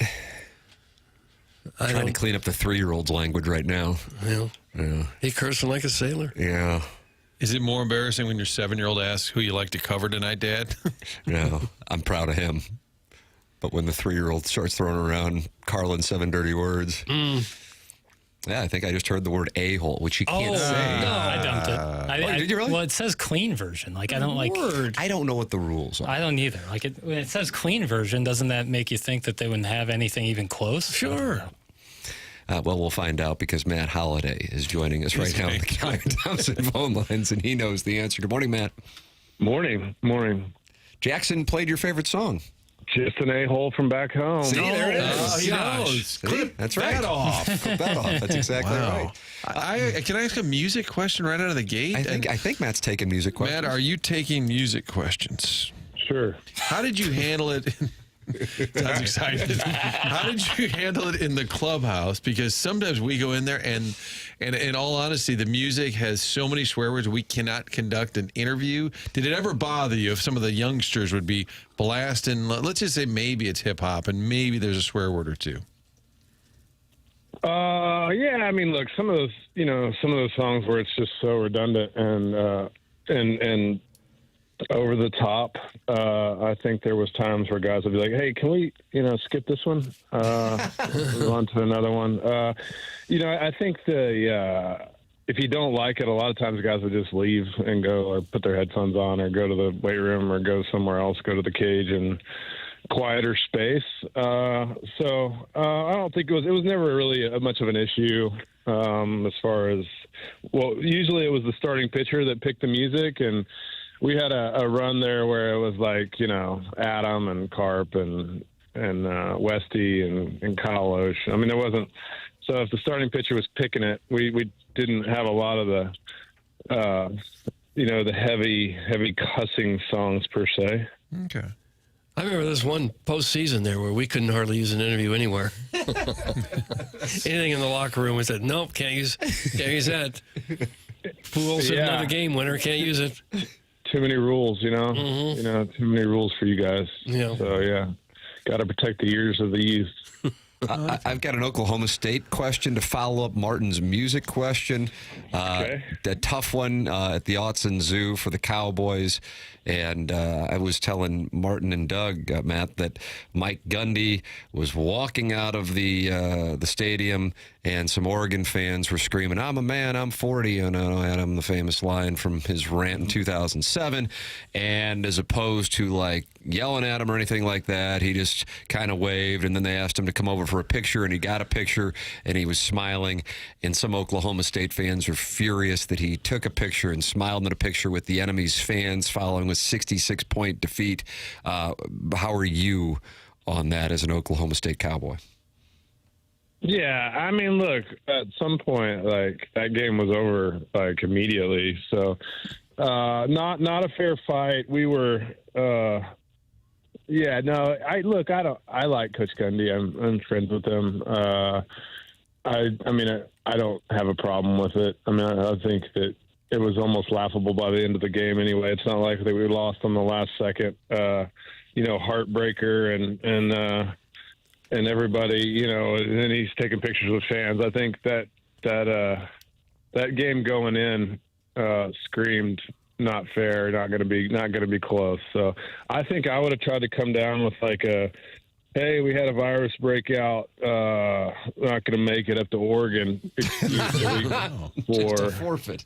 Yeah, I would have gone forfeit. I didn't see any real positive on the trip to Oregon. So I think we'd like to erase that from the schedule and then try to just think about maybe beating Tulsa next week. And then I don't think the Big 12 is great this year, so I'm optimistic that if we can get a few things together, we can at least be competitive in the Big 12. I don't think fans like seeing players fraternize or be buddies, and even the whole NFL like jersey exchange after the game. You see those guys smiling and laughing, and they may have just lost a last-second field goal. I get it. It's a lot of times they're old college teammates, but I feel like the only guy who was like LaRussa was always kind of mad if you lost. Right? There was never you wouldn't see Tony out there like taking pictures and smiling. Yeah, I mean, I think that culture has changed, whether people agree with it or it's good or bad. I think, back in the day, there was a lot of, you played teams so much, there's built up like these rivalries and animosity, and like, it had gotten a little bit more personal than seemingly it is nowadays, where people seem to know each other a little more, obviously through social media. It's a different landscape. But yeah, I mean, Tony didn't even like before the game where, guys, in baseball where they run out towards second base and, see their buddies or former teammates or people they know and, give them the, fake stretch out in center field, talk to, a guy from the other team. Tony was not for that, which I was okay with. But I think that culture has changed a little bit. I think and look, I'm fine with fans not liking, after the game, buddy, smiling after a loss. Like, I think that's, I can get on board with. But, like I said, I think the climate of I hate the opposition type of thing has changed a little. I think people are more compartmentalized to competing on the field during the game and then letting it go pretty quick. Tim, the skipper didn't like it if you fraternized with the other team, but you were required to meet the bases from Foghat, who would be at the cage that day. Mm-hmm. That was different. Mm-hmm. Foghat bases. When we talk about this, I say, being around the clubhouse, I'd go, okay, oftentimes players aren't as upset with a loss as fans, and I also want to communicate, I think a big part of that is, even if you are on a great team, you're going to lose 62 times between April and September. So if you're wrecked psychologically by a loss, you're probably not going to be able to carry on too well. With that established, being around the Blues and they would lose in the playoffs, there would be a great deal of emotion. Certainly the Rams, when they lost Super Bowl 36, there was emotion in that locker room. I really didn't see too much emotion following playoff losses. One stands out to me: Cardinals losing to the Diamondbacks in the bottom of the ninth, 2001 NLDS in Game 5. Is there a loss that stands out to you, Matt, in your career where you're like, man, that one really stuck with me and I had to, it carried over into, a few days or an off season or anything like that? Yeah, look, I mean, I think that baseball, is a little bit different animal because there is always a game the next day until, seemingly at the very, very end, when you do more in the end of the season maybe or into the playoffs. But, I think that it's a little different. But yeah, like you start talking about playoff games and crucial. It all depends on kind of what's on the line. Is typically the reaction that you'll get. As far as baseball goes, is how much is on the line of that loss, or how if a closer gives up a homer, or if you strike out with the bases loaded in a big spot. I mean, that particular guy is not going to be very smiley or in a very good mood for a while. Going to wear that one. I would say probably for me the ball that I lost in the lights in Dodger Stadium in the playoffs probably was the one that probably hurt the most and stuck with me the longest, and sort of like a gut punch when we went on to lose that game. So that one probably was the one that I carried the most and had to suck on for a while. As far as like I think we were flying back to St. Louis, so we probably had an off day the next day, and but that one I would say probably to answer your question was the hardest one for me. And the team, they got swept in that DS 3-0. But, I mean, so if you look at it that way, you'd say, well, they got swept. Do you say, well, maybe if I make the catch, is that part of what you chew on?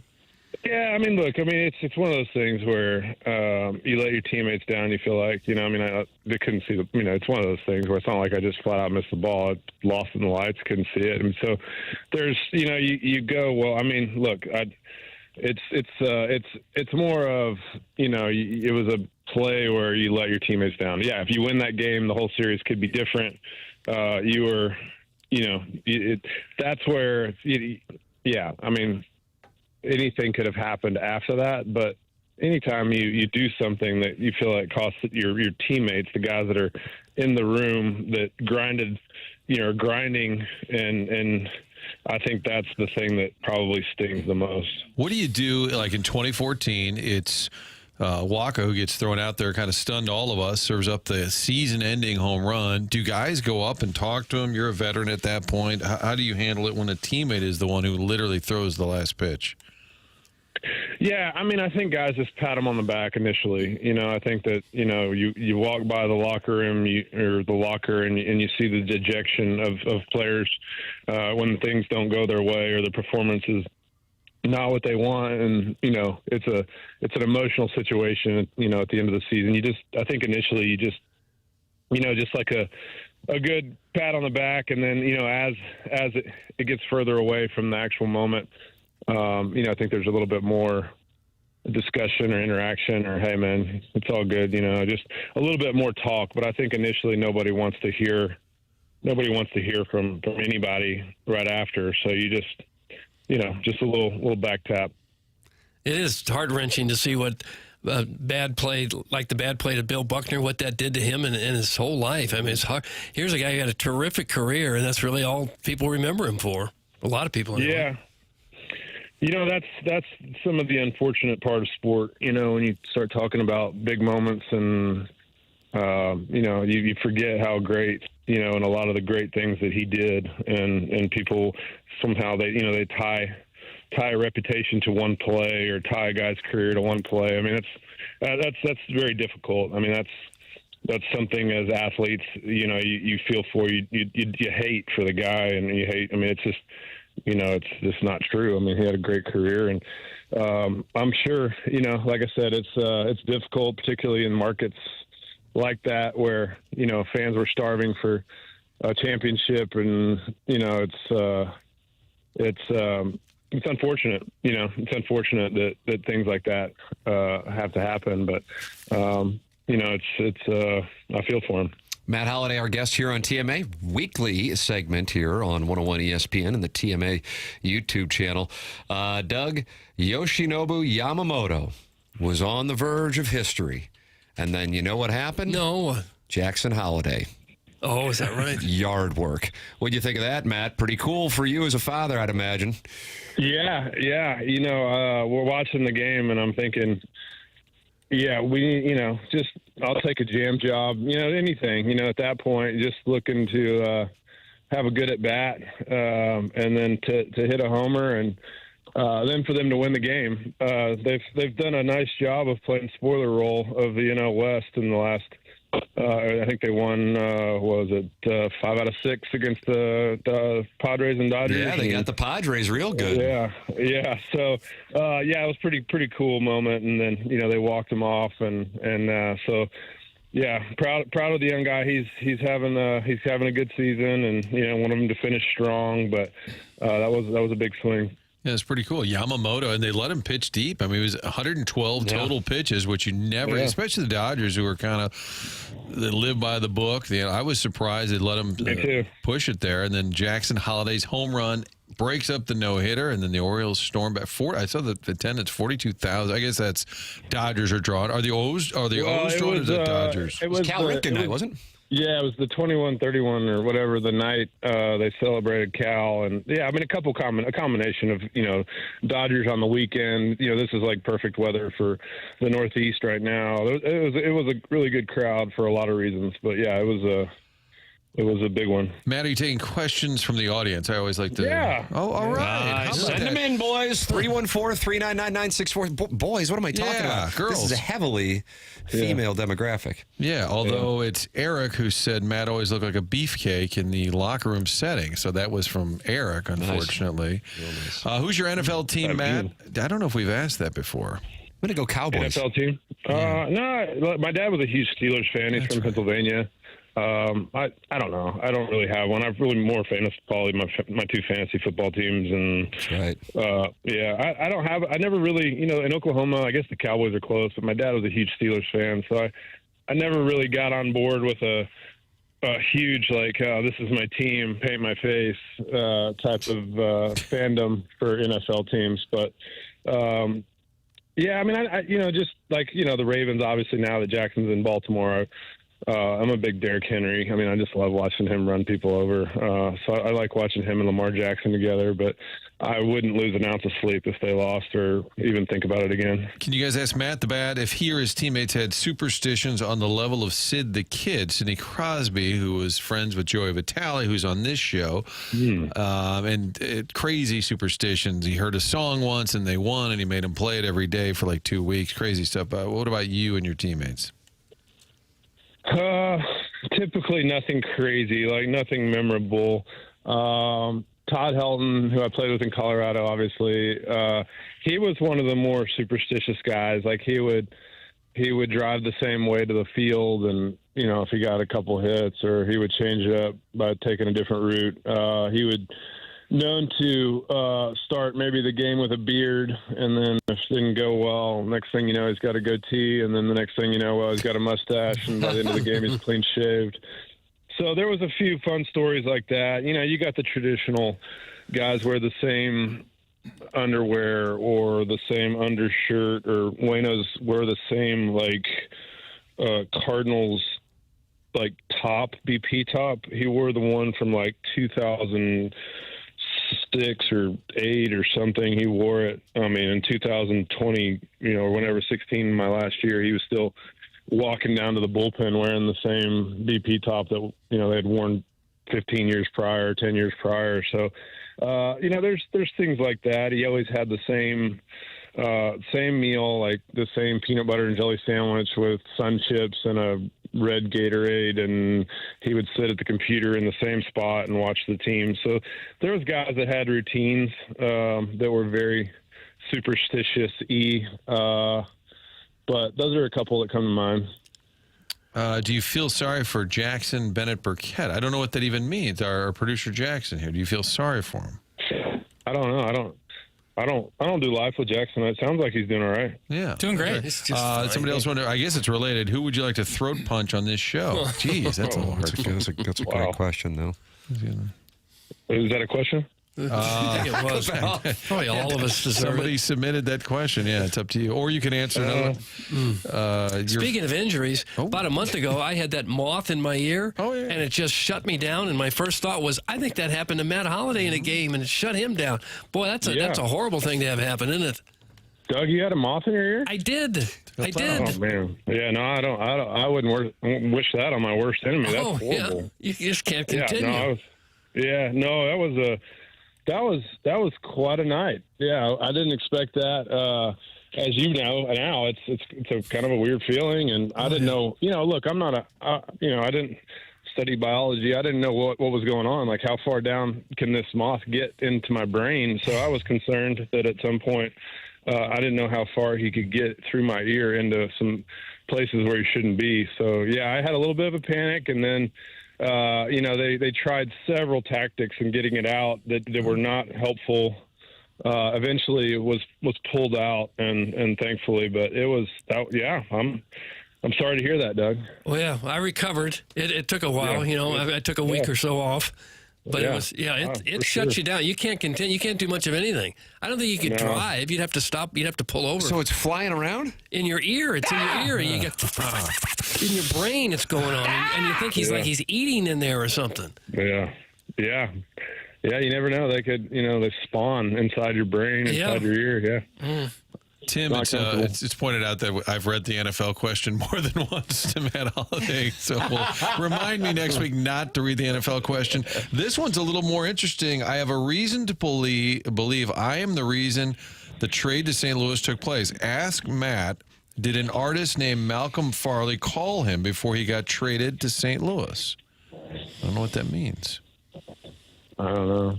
Oh, okay. Cut that off. So probably It doesn't come to. I mean, look, I don't have a great memory, but I don't remember. I don't know. Okay. I don't know that name off the top of my head. I think what caused the trade was Mo called Billy Bean and they swapped players. Oh, I think okay. that's how that works. But I don't makes know. more sense. Maybe. Does Matt have a favorite holiday? Get it, Tim? Like a play on words there. Yeah, I got that. Yeah.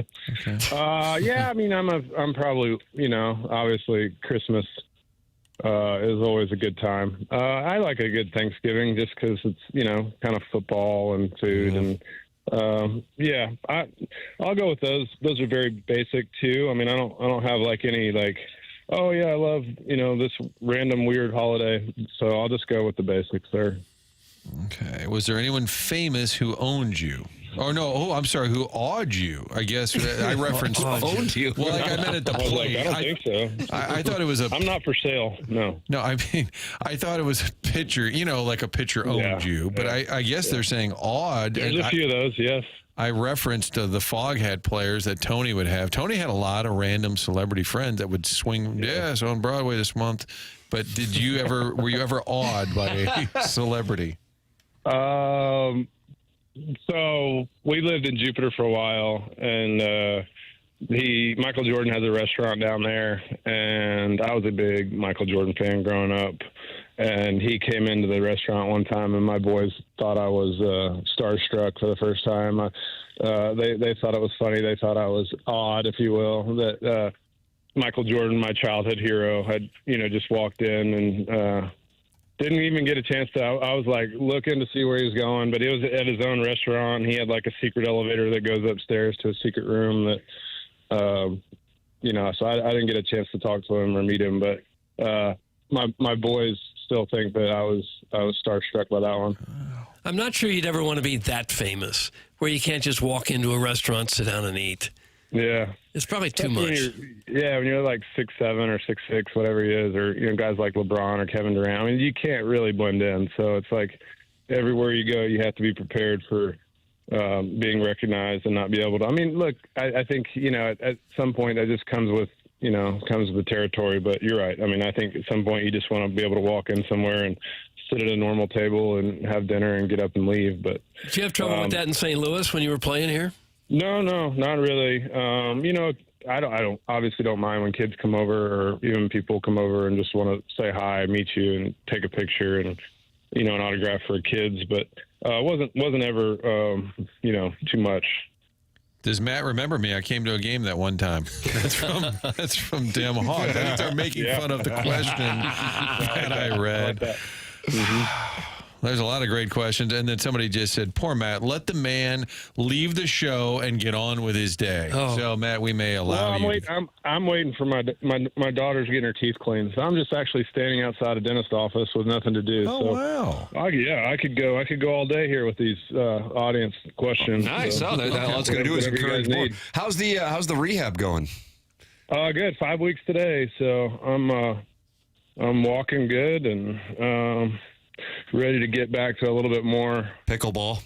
Yeah. So I'm not quite there yet, but I'm walking good and feels pretty good. So I'm confident that it was the right choice, and within the next couple of weeks I'll be back doing some things that a little bit more strenuous. Does Matt know if natural light will help keep kidney stones away? It sounds like a health question for Matt. Great health question. Yeah, I think I don't know. I'm not a doctor, but I think, natural sunlight, I think that's one of the biohacking easy ones that if you get morning sunlight and I think that's something that's helpful for your overall general health. I don't know that it directly helps with kidney stones. See, this is the difference. Matt is actually a healthy person. I thought they meant like Natty Light. I 100% thought they were talking about the beer. Natural Light. 100% thought it was the beer. Matt took it with a probably proper context. Well, I don't know. I think I might be wrong. I don't know. Knowing your audience, I would probably assume that they were talking about the beer as well. I didn't even think about that. Somebody wants I don't know either. I don't know about that either. Let's see. Do you have a great Mike Shannon story? Just the fact that he was so good to us with our Homers for Health program. He would come and MC. He would push it on the radio broadcast. He would come to the hospital and see kids. He was incredibly generous with his time and everything about our Homers for Health program and getting it going and then maintaining it and pushing it and talking about it. He was very, very, very generous and kind about it. So I love Mike, and he was very good to me. Mr. Matt Holliday, and when you traveled, he was still traveling, you were there. People don't understand, and we would joke, I swear we told LaRussa this. We said if Shannon parked his Tahoe or his Suburban in center field, the umpires would get together and say, yeah, we'll just work around it. Like nobody told, I don't think people understood. He literally did whatever the flip he wanted to do. Yeah, I mean, I think he got to that point, where he was like, and he had earned it, I mean, just an awesome Cardinal and just a legend in the city. So he had that way about him, but it was like, it wasn't that, I liked it, it was like everybody, I think, respected and appreciated Mike. But yeah, you're right. That's funny. I think you're probably right. How about that, Tim? People want to know his favorite NFL team. But I think we've covered that. Loves those Steelers. Matt, always enjoy the conversation. Good to hear the rehab is going well, and you'll be back on the pickleball court soon. Thank you for the time, and we'll look forward to talking again next week, man. All right, sounds good. Y'all have a good one. That's Matt Holliday with us here on TMA, the Collier and Thompson phone lines. That Jeremy Rutherford's going to be in studio coming up. He's taking questions. And he is. He's taking two-part questions. 314-399-9646.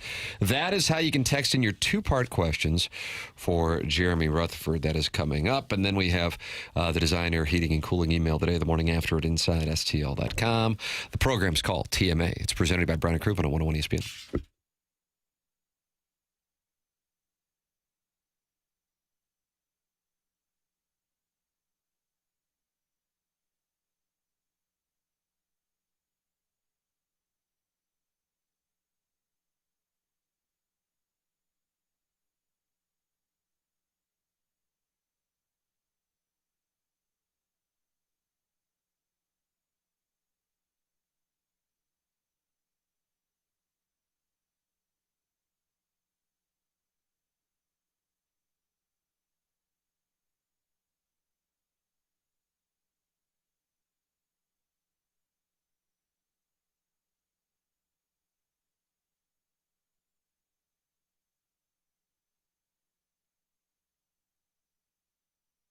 You hear me talking about Schnucks all the time, your neighborhood grocery store, place where you can load up on groceries and save money. Just got an email from Schnucks because I'm part of the rewards program. It says, congrats, you've got $29 sitting there in rewards. I wasn't even paying attention, but it lets you know that simply by signing up right now. They'll let you know additional savings on top of those 2,300 items that have already been reduced. There's extra specials going on. Red Baron Pizza, $3.99 right now. Angus Beef, $6.99. I get these alerts in my email as a rewards member. So make sure you sign up. You can also use it for delivery. If you have people coming over, it's last minute, you're in a panic mode, Schnucks delivers. Also curbside pickup. All of it available when you have the rewards app. And then you get these helpful emails letting you know the big savings that are taking place this week. Digital ads sent directly to you. And if they know your spending habits, they'll let you know, hey, something you usually buy, there's an extra deal going on, extra points available. All of that by being a member of the rewards at Schnucks. It's everyday savings that you can count on at your neighborhood-friendly Schnucks.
This is Jackson with a SportsCenter update brought to you by Saliga Heating and Cooling.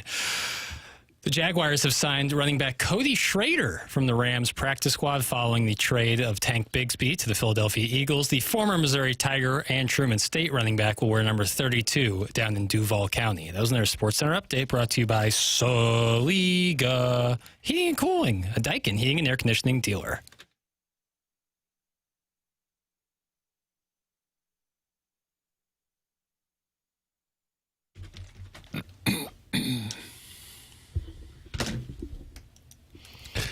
Doug Jackson's music theme for Wednesday, September 10th, 2025.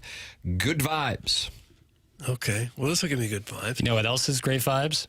Cody Schrader signing with the Jaguars. That. True son. And Jeremy Rutherford in the studio, presented by Mark Hanna. Unbelievable.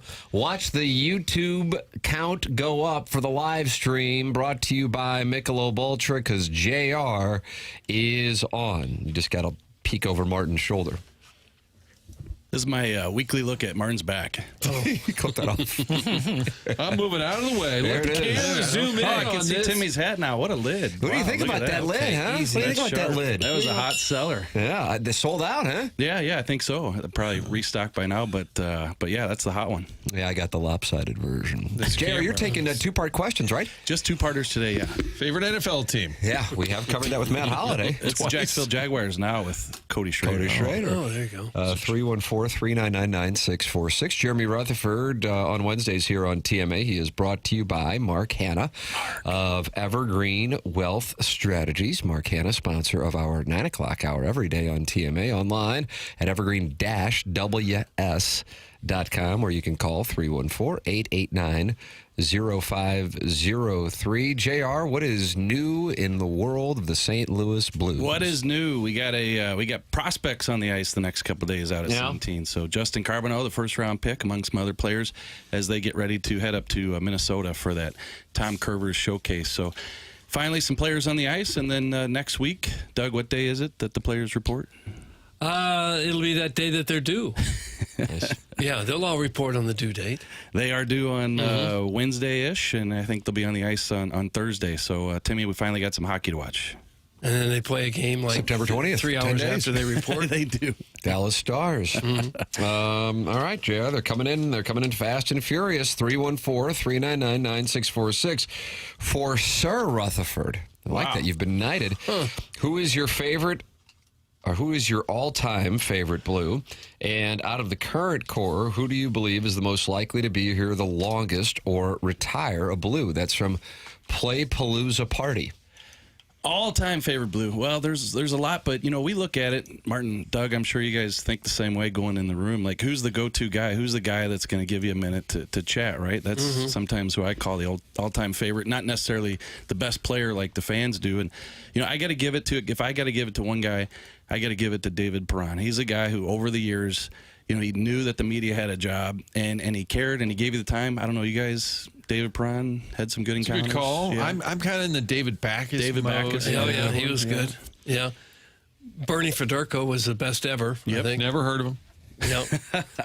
Bernie's the best. When I did the book on him a few years ago, I would call him and say, hey, what's your schedule? Let's work around your schedule. No, JR, you tell me what you're doing, and we'll do that. Like, this is a Hall of Famer. Like, what are we doing here? So he's a good one. Exceedingly polite. My Blue Note, by the way, the book JR wrote, you should read it. One really interesting backstory, among many, the fact that Fedorko and Brian Sutter were best friends, and once Sutter became coach, they became kind of distant and never really made up. It was really kind of sad. It really was. And he opened up about it, and he said that Brian Sutter, once he became the coach of the Blues, which Bernie kind of helped facilitate, the management wanted Brian to take over as the head coach, and they went to Bernie and said, hey, can you talk him into it? And so he eventually did, and once he did and he became the coach, he kind of cut the line between player and coach, and their wives who were driving to the games together all the time, they stopped doing that. It just became a situation where there was a line divided between those two. But what's surprising is that it didn't come full circle once that dynamic was over with the head coach and the player. Like years later. Right, It's never. And I said to Bernie, I said, that's kind of sad. He goes, not really. I was like, well, I guess if you're over, I'll get over it. Yeah, and definitely more to it. I mean, they did the statue unveiling of Bernie, and Brian could have shown up for that, didn't. So I think there's some feelings over the years where, it never did really get patched up. If you're Sutter, you could see how, well, I got to be a different guy now. I'm the coach. I'm not everybody's buddy. But if you're talking about a Hall of Famer, towards the end of his career, you could just kind of let him do his thing, you think. Yeah, exactly. And you can totally understand it. But I think one detail that Bernie did share in the book is he said that first year that Brian was coach, he doesn't think that Brian talked to him until like a month and a half into the season, training camp, and then you get into the regular season. He said, I didn't talk to him forever. Like, he didn't approach me, nothing. We didn't talk. So, yeah, just pretty surprising how that went. And then, Tim, as far as who's got the longest staying power with anybody on the current roster, how about let's go with Jake Neighbors. That's who I was thinking. I like that play. Yeah, I think I could see him just being a name that's around St. Louis decades from now. As kind of strange as that might sound, I could see that being, especially if he's part of a team that makes a run. Yeah, I feel like he's got that kind of makeup. And maybe not a superstar, so he won't price himself out of a job either, or be in play outside of here. And a guy who the Blues have gotten some offers on it, and they don't want to trade him, so they've shown that so far. So, I think he's a guy. So you think we can get through all the two-parters if I do a 2-minute answer on each of them? Oh, nice. I like the strategy here, the Quinn Snyder approach. Which Blue besides Snuggerud do you expect to take a big step forward? Which one besides Shen do you expect to take a step backward? That's from the 636. Well, biggest step forward, unless you got a Dvorsky that makes the team, I don't know that there's many guys on this roster that can take a huge step forward outside of Snuggerud. Is it Logan Mailloux? He has only played 8 games in the NHL, and we've talked about his situation. He's finally ready for the NHL, and I think he's a guy who, if he gets run of games, gets a runway, that he can take some strides and be a guy, like Snuggerud, who could potentially give that for the Blues. And then what was the second part? I always have trouble remembering the second part of the two-part question. Which Blue besides Shen? So we had a little shot included. It is a leading question, Doug. Yeah. Do you expect to take the biggest step backwards? Yeah. So this benefits you to answer this with like a list. I thought you predicted Shen to have a bounce back, didn't you? If he did, then I probably did, yeah. Well, but Jeremy didn't write the question. Yeah, and so I just want to say that if I'm answering this question, I'm not acknowledging the first part that Shen. So I don't know. You look at it up front with Buchnevich. He needs to have a bounce back year, so I think he's a guy who potentially could. Thomas had a great year. Kyrou, great year, especially defensively. You run through the lineup. I don't know, who could fall off a little bit. We've seen Justin Falk in the past couple years kind of fall off, so I don't know if he slips further, if he counts into that category. I don't know. You look at goaltending. We talked about this last week on Fastlane. Jordan Binnington, this is an Olympic year for him. He wants to be the goaltender for Team Canada, so I can't see him falling off. So I don't think there's too many guys that fall into that category. Who do you think will be a breakout player on the Blues this year, and do you enjoy a dominant woman? That's from the Warren County Wizard. I don't know if that's a reset to Jackie Papers saying he likes himself a tall lady. I don't know if that's what that's about. Phoenix Marie, I think, is one of Jackson's favorites. JR, Warren County Wizard has those two for you. I feel like I've asked about the breakout player now 6 or 7n times. Yeah, it's kind of a different version of the same question. Yeah. And as far as the dominant woman, it's a more important question. If that is my wife telling me what to do and me doing it, then is that dominant? I think by definition, it's subservient, no question. Yeah, and then for breakout player, I think just clip off whatever I said last week or the week before. You're going Snipes. Hey, JR, got 2 of those dangle pigeon hats. You were in the dangle pigeon hat. Yeah, they called and said we sold a couple. Up here Chicago way, and let me tell you, the boys on the chorus are loving them. I'm spreading the brand up in Chicago. That's from Gerard Chadwell. Yeah, thank you. Does JR have a favorite football team that he would paint his face for? That's from Bobby Big Wheels. Matt Holliday said he would not paint his face for a football team. I have never painted my face, but you guys, I got to admit this just because the question's being asked. A friend and I, during the Rams days, You guys probably went to the game as reporters covering the team. I went with a watermelon on my head. Oh, my God. That is a stunning admission. Yeah, it is. I don't want to do that because that's going to come back to haunt me later on. But I got to tell you, if I'm going to be honest, that, we did throw the watermelon on the head in Indy for a Rams game. And let me tell you, the watermelon juice on your head afterwards is not such a great. Did you keep it on the whole game? I don't recall. How old were you? I had to be every bit of 30. No, I bet it's cool in there, though. It's like a cool helmet, probably. I would have to say 20s, I guess. And you could breathe okay in that? I feel like I did, yeah. Okay. Yeah. Why I did it, I have no idea. But paint in the face, no. I always think about that guy when he has to go home and take that off after a bad loss. Like, could you imagine you paint your face in the Baltimore Ravens stuff, and then you got to go home after that loss? That Bills loss, and it's brutal. Let's see. I've got a three-parter, Doug. Unprecedented three-parter. Can we take that, Doug, or no? It's a little unorthodox. Okay, we'll see how it goes. I've got a three-parter for JR. What do you think the ceiling is for the Blues this upcoming season? And who's the breakout player? That one is not included. And who's the hottest member of the dais, and why is it Tim? That's from the unknown DJ. These are leading questions. Well, it's Tim because I like short guys. Yeah, clip that off. You like that? Those are words that women have never said. And the third part? The ceiling for the Blues this upcoming ceiling season. for the Blues, yeah. Let's go with Stanley Cup. No. Chalice. Let's go with third place in the Central Division. And in terms of, I guess you might be talking playoffs. I gather that is probably, yeah. Let's say the ceiling is 2 rounds. Anybody disagree? Anybody say third? Winning 2 rounds or getting to the second round? Let's say, that's a good question there. Let's say winning 2 rounds. I think they could win 2 rounds. I do. I think there's a chance. I mean, last year you were knocking on the door. It should have been in the second round.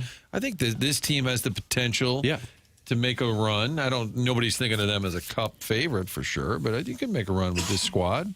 But going in 2018, 2019, you would know. I mean, I guess we all were doing shows, but I don't think that there were, because the St. Louis Blues and the Stanley Cup, as weird as it might sound now, having seen it take place 6 years ago, was kind of like, for me as a Missouri football fan, Missouri and a national championship in football. It's just the two didn't mix. Was there talk of the Blues in the Cup at this time in September of 2018? Yeah. If you go back, some of the national prognosticators had the Blues as one of the 5 teams to win the Cup. Which is probably why Yo got whacked so quickly. Yeah, and even Mike Yo said that he felt it was Stanley Cup or bust, and I think that's what kind of backfired on him, and he said it later when we did an interview with him. But that's what made the first half of the season so dramatic, that they were just nowhere near that. And then I think once they did start to put it together, you got to catch fire. But some people were saying at that time, this is the team we thought they could be all along. Now, obviously, they got a lot better. And, the one thing that I never thought about with the Stanley Cup run until I witnessed it firsthand in 2019 is just how that ball gets rolling and how many things go your way and how many just like extracurricular things, whether it be the Gloria, whether it be Steen going to the fourth. There's just so much magic that goes in that run, and nobody can predict that. But, they were a team that some thought could win that. Because it added so much. They had basically Army reverse Cardinals where they added Hellman. They went out and got Ryan O'Reilly and Perron and you have to go out and get guys? Yeah. JR, do you think the Blues are still actively talking to teams about moving Kyrou? And do you think I should tell my neighbor Randy he should stop cutting his grass with no shorts on? It's pretty hot. No shorts? It doesn't bother me, but my mom thinks it's disgusting. That's grimy from South County. Yeah, I think we talk about Kyrou, if a phone call was made to the Blues and there was some interest, I think the Blues would probably entertain it. Why wouldn't you? Like, you have to with every player, not just Kyrou. I don't feel like the Blues are actively shopping him like they might have been somewhat during the offseason. So I think that's probably where that situation stands right now. And I'll say it every single time we talk about Jordan Kyrou. $8.125 million for a 40-goal scorer for the next 6 years is a bargain, with this cap going up to $113 million in a couple years. What are the biggest question marks coming into camp? And do the boys look at you weird when you jump into the shower with them post-game? Doug, that's from caller Buzz, who won the TMA Listener of the Month in June 2023. Are reporters supposed to shower with the players? I found out the hard way that you're not. It's a hard way to figure that out. Gosh, I wish we could tell some of the stories on the air, but you have shower stories? Well, stories that aren't necessarily in the shower, but players over the years. Like I'll probably try to give you the watered down version. You just have players crossing each other.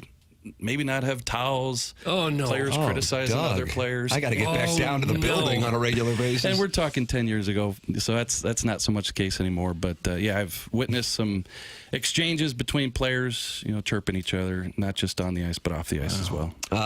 JR has the potential return for Kyrou gone from just a washing machine to also include a dryer. And number 2, does the Jeffco in my wife nullify her JD? That's from Carlos Spicy Winter. Anybody from Jeffco, I support them. So look at that. Yeah, so I don't want to hear any cutting down of the Jeffco. In fact, Chairman, what do you think? You have to live in Jeffco to be able to cut down on Jeffco people, right? Yeah, I think that's fair. Yeah. Mm-hmm. Chairman Kurt, by the way, is positioned on the floor, I just realized. Stealing his desk. I feel so bad. He's chair back here. And as I often forgot, what's the first part? Wasn't there one about somebody cutting the lawn? Neighbor Randy, I believe, was that addressed? You can cut the lawn with no shorts. Just depends on what time of the day you're doing it. Like if you're 6 in the morning, nobody's out, you can probably get away with bottomless? You're cutting your grass? At 6 in the morning in Jeffco, just not 2 in the afternoon. Tim, do you see Mark Hanna wrote in and said, these are the stories I like to sponsor. That's why Mark Hanna's the sponsor of the segment. Let's see what we got. JR, Jimmy Snipes, all-star chances. Second, do you ever pull the plug in the locker room hot tub and offer to stick your face in there and blow bubbles? Doug, that's from our 2-time Texter of the Year, Arbor Day. Blowing bubbles. I'll say no to the all-star, maybe yes to the Rookie of the Year, and if I jumped in the hot tub, there'd probably be players flying up like Shallow Hal, that scene in Shallow Hal. I believe in the legend of Kiel Center, whatever it would have been at the time, Savas Center, some Blues employees allegedly brought their dates down to the arena. Are you aware of this one? Yeah. After, so let's say you work for the team and you got a couple of double date, you're out drinking, you're like, you know what we could do? We could just go back to the Blues locker room. I've got a swipe card and we'll just hop in the old hot tub, have a little party here.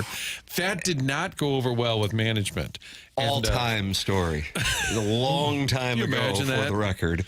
Hey, JR, I'm trying to find the score on the Colts Week 1 game, but was wondering if you know who they're playing this week. Oh, and who's your pick to click? Breakout, if you will, for the Blues this season. Thanks, man. Hope you're well. That's from Brian Henshin, and he covers the Colts, but he's asking if you know who they play this week. I don't know. Well, shouldn't he, if he covers the team, know who they play? He's busy trying to get gluten-free perk freed on this show, and that's really where his attention is, and they love that at the Indianapolis Star-Tribune. Yeah, like Doug and I, we cover the Blues. Doug, who are the Blues playing in the first exhibition game? Dallas. Nice! See, we know. Boy, you got a lot of questions in here. Martin, anything stand out to you? Oh, JR, I just got the wraps on. Sorry, JR is a hard out that I forgot to mention to you folks. Oh, you got a hard out. I don't want to keep a podcast with one Barrett Jackman right down the hall. Oh, outstanding. New director of, what's he got going? He's director of alumni. Yeah. God bless. All right. Right on. All right. We appreciate it. Lots of questions, as always. Thank you to Mark Hanna for sponsoring JR. Mark Hanna's online at evergreen-ws.com. JR, always enjoy the conversation, man. Thanks so much. Thanks, boys. It's Jeremy Rutherford with us. He is presented to you by Mark Hanna of Evergreen Wealth Strategies on TMA. We've got another Mark who's a sponsor on this program, Doug, and his name's Mark Milton. He loves ILL. He knows ILL is laying points against Western Michigan. He knows ILL is going to Bloomington the following week, and he's welcoming them Fight On September 27th in Champaign. Mark Milton is the STL tax lawyer. And he loves taxes, even if you don't. He says that you'd be surprised to know how many people just don't file at all, thinking, well, they'll never catch up with me. And then sooner or later, 4 or 5 years down the road, it catches up to you. And this has happened to quite a few people. And when that happens to you, mister, you've got some problems. That's where Mark Milton comes in. He can help you through that. If you've got unfiled tax returns or tax liens, bank levies, wage garnishments, maybe you're even facing an IRS criminal investigation, this is serious stuff. And you need a serious guy in your corner. And that would be Mark Milton, who is the IRS penalty killer. Mark Milton and STLTaxLawyer.com provide a local and holistic approach to tax resolution. Got the accounting degree from Illinois, #1 accounting program in the country, law degree from St. Louis U. Now he lives and works right here in the St. Louis area. He started his legal career with the Department of Justice Tax Division in Washington, D.C., where he represented the IRS in cases throughout the country and received the DOJ's Outstanding Trial Attorney Award. So this is the guy you want on your side if you've got any kind of problems with the IRS. The website again is stltaxlawyer.com. You'll be saying, nope, I am not guilty. I am with Milty. Remember, the choice of a lawyer is an important decision and should not be based solely on advertisements. We are in the 9 o'clock hour. You are welcome to participate in the conversation. We have a wide variety of ways for you to do so. Call in the Callier and Thompson phone lines, 314-974-0101. Text in to the Air Comfort Service text inbox, 314-399-9646. You can join in the conversation that goes on with other TMA listeners, 244 in there right now, youtube.com/TMASTL. Mark Hanna is in there as well, and that is the Michelob Ultra YouTube chat. Then you got the Design, Air, Heating, and Cooling email today, and the prize today, 2 tickets to Blues and Brews, which is taking place next Friday, September 19th at the Anheuser-Busch Brewery. Get fired up for the blues season at this outdoor street party featuring live music from the band Perry, plus appearances by blues players and alumni food trucks, on-stage festivities hosted by 101 ESPN's Chris Kerber and Joey Vitale, and more. Tickets are on sale now for Blues and Brews, presented by Bud Light, 101 ESPN, 92.3 WIL, and Scott Lee Heating Company. Find all the details at 101ESPN.com. 2 tickets to Blues and Brews, the prize for today's Design, Air, Heating, and Cooling email of the day. The program's called The Morning After. It's presented to you by Brown and Crouppen on 101 ESPN and the TMA STL YouTube channel.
Bill Withers, Doug, Rock and Roll Hall of Famer. Am I right on that? I don't know.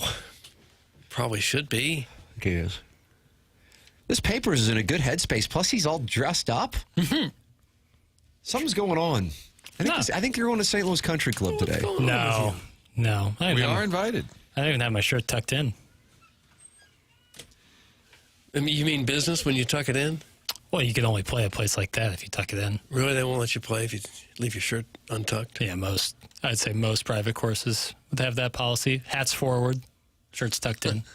Hats off in the clubhouse. Yeah, which is always tough for those of us follically challenged after playing. You overstate your follicle challenges. Maybe, but I'm more so speaking about like after a 4.5-hour round of golf, my hair doesn't look great after baking in my hat for the last, again, almost 5 hours. Mm-hmm. So I end up looking disheveled. Well, Jackson's horny today, boys. That's from Linda Sniffer. Not currently. I'm in the workplace. But the day is you look sharp, pal. Yeah, that's the bottom line. I appreciate it. I mean, again... Hunchback of Von Castle says you look like you're going to your second job at Best Buy. It's tough. There's been a lot of that reference where you might work at a strip mall with a name tag on. That seems to be what they're insinuating. No, but we wouldn't scoff at those who no, work we need those people. Retail, you know? Absolutely. It's the backbone of America. I've spent hours and hours at the cell phone companies. Oh, this is going to take a while. Okay. Yeah, boy, you are there. That's a commitment. When you change your phone or you go to the cell phone store. Mm-hmm. Woo. Pack a lunch? Yes. Just have a seat over there. Someone will be right with you. Doug's hole inspector says, yeah, he is. You can tell. Speaking about being horny. I think that's what he meant. Yeah. Again, probably not right now. Again, in the workplace. Yeah, but later for sure. YouTube.com/TMASTL is where those questions are being answered. Doug, I'm sure you enjoyed watching the Chargers and the Chiefs on Friday night on YouTube. I did see it. Oh, did you really? And you had no issue with it? No. How about that? No issue with the telecast or finding it? Finding it? Watching it? No, it telecast? came right up on YouTube. Oh, wow. Yeah. All right. Well, Chris Long, Jackson's hero. Martin, would we call him a friend of the show since he was a surprise guest? And that was a surprise guest that I didn't tell Jackson about because it was really a surprise for him, and then he wet his pants. Well, he feels like he is a member of the olds now because he was having trouble with watching the Chiefs. Oh, was he really? I watched the YouTube broadcast of the game in Sao Paulo, and I felt immediately like somebody who was being ushered to an early grave. Like, it just felt like, hey, like, time to die, boomer. Like, you don't know who Destroying is. Time to die. You don't want to see Mr. Beast's like giant pearly white smile as he Squid Games to NFL fans like through a goalpost. No problem. Just go to bed. You're old anyways. The whole thing to me, it's jarring, and I understand like what old people feel like when programming changes because like I just don't get it, and I'm old, right? And nobody wants to be the guy that's like is on like streamers or like it's a new. I don't want to shit on young people, but I'm like, man, I really felt it the other night. Like, I'm not going to throw a fit. I'm still going to watch the game. Saying the YouTube is inherently an old man thing, and I called it the YouTube. I watched the YouTube. I watched the YouTube. It sounds like he had more of an issue with the commercials or some of the Mr. I don't Beast think it was elements. It's the presentation of it. Right. I thought initially we were talking about can you get the show up? Yeah, that was easy to do. But yeah, I know what he was talking about now. I think they were trying a little too hard to be hip and cool instead of just letting the game be the game. Yeah, I knew there was a lot of streamers and younger internet personalities at the game, but I wasn't too locked in on that element of it. So they brought to kind of placement for YouTube. Yeah, I think on site. Yeah, I think if they're going to use something like YouTube, they're going to want to show off their cross-promote best and brightest. I don't know if that's necessary. It's like when Major League Baseball put games on Facebook. Oh, we'll get a younger crowd. Remember that? Like people just discovering baseball? Right. Geez, I didn't know this was out there. I'll start watching now. Nonsense. What happened to our texter that was things old people say on Facebook? And it would just pop up once per show. and it would say something, oh, there's too much salt at Cracker Barrel. It would just, whatever, just the most random thought, and then you would say, well, why? Oh, okay. This was back when Facebook was the cool social media, Yes. 10, 12 years or so ago. They thought they were really doing something cutting edge to engage younger people by putting a baseball game on Facebook. Give me a break. Instead, it was the beginning of a model of saying, we'll make our games hard to find. And then fans said, this baseball thing, take it or leave it. You got to find all the games today, folks, on TBS, which on my DirecTV is 242. Is that what it is? 240? I think it's 242. Let me see where it is on yours. 242? TBS? 242. I don't know. And these are all outtakes because that was not on the air. No, that was It was broadcast. actually on the air. All 5 boroughs heard that. Can I put in a request for the bowl game conversation? Because similar to that, where he workshops what channel TBS or TNT is, he was alarmed that there were so many bowl games. He thought, Tim, instead of just saying, I'll Google how many are there, he decided to count how many. There's a lot of bowl games. There are. You know how many bowl games there are? I mean, it is amazing how many there are now. 1, 2, 3, 4, 42. 5, 6. Okay, so then he stopped. That's good. He said that's enough. But I'm with Chris Long on this, is that the NFL doesn't need the hot young TikTok influencer to sell people on NFL football. You don't. Nobody's impressed by that. You've already got the biggest audience of. You put any game up there, we'll watch it. It does seem like the NFL will say no to no one. Hey, we got some spots we want to run. We're selling heroin. Okay, fine. Hey, we were hoping we could play some games. How about a home and home with Ukraine and Russia? Oh, sure. Like, do they have any? Is there any point where the NFL says, we don't need to do that. We're big enough, and we have enough money. You got convicted felons on your roster? Sure. As long as they can run a 4.340, they're in. The YouTube pregame was a joke. Whoever the guy was doing the pregame was so proud of all of the people tuning in. He said he was going to cry because he was so happy to be a part of it. I had to turn it off. That's from the 314. I did not see that. I returned home from our dinner that was booked by the weatherman from Elko, Nevada, Doug. Attempted to be booked by the legend of Columbia, but it was the weatherman from Elko, Nevada who made it happen, and got home.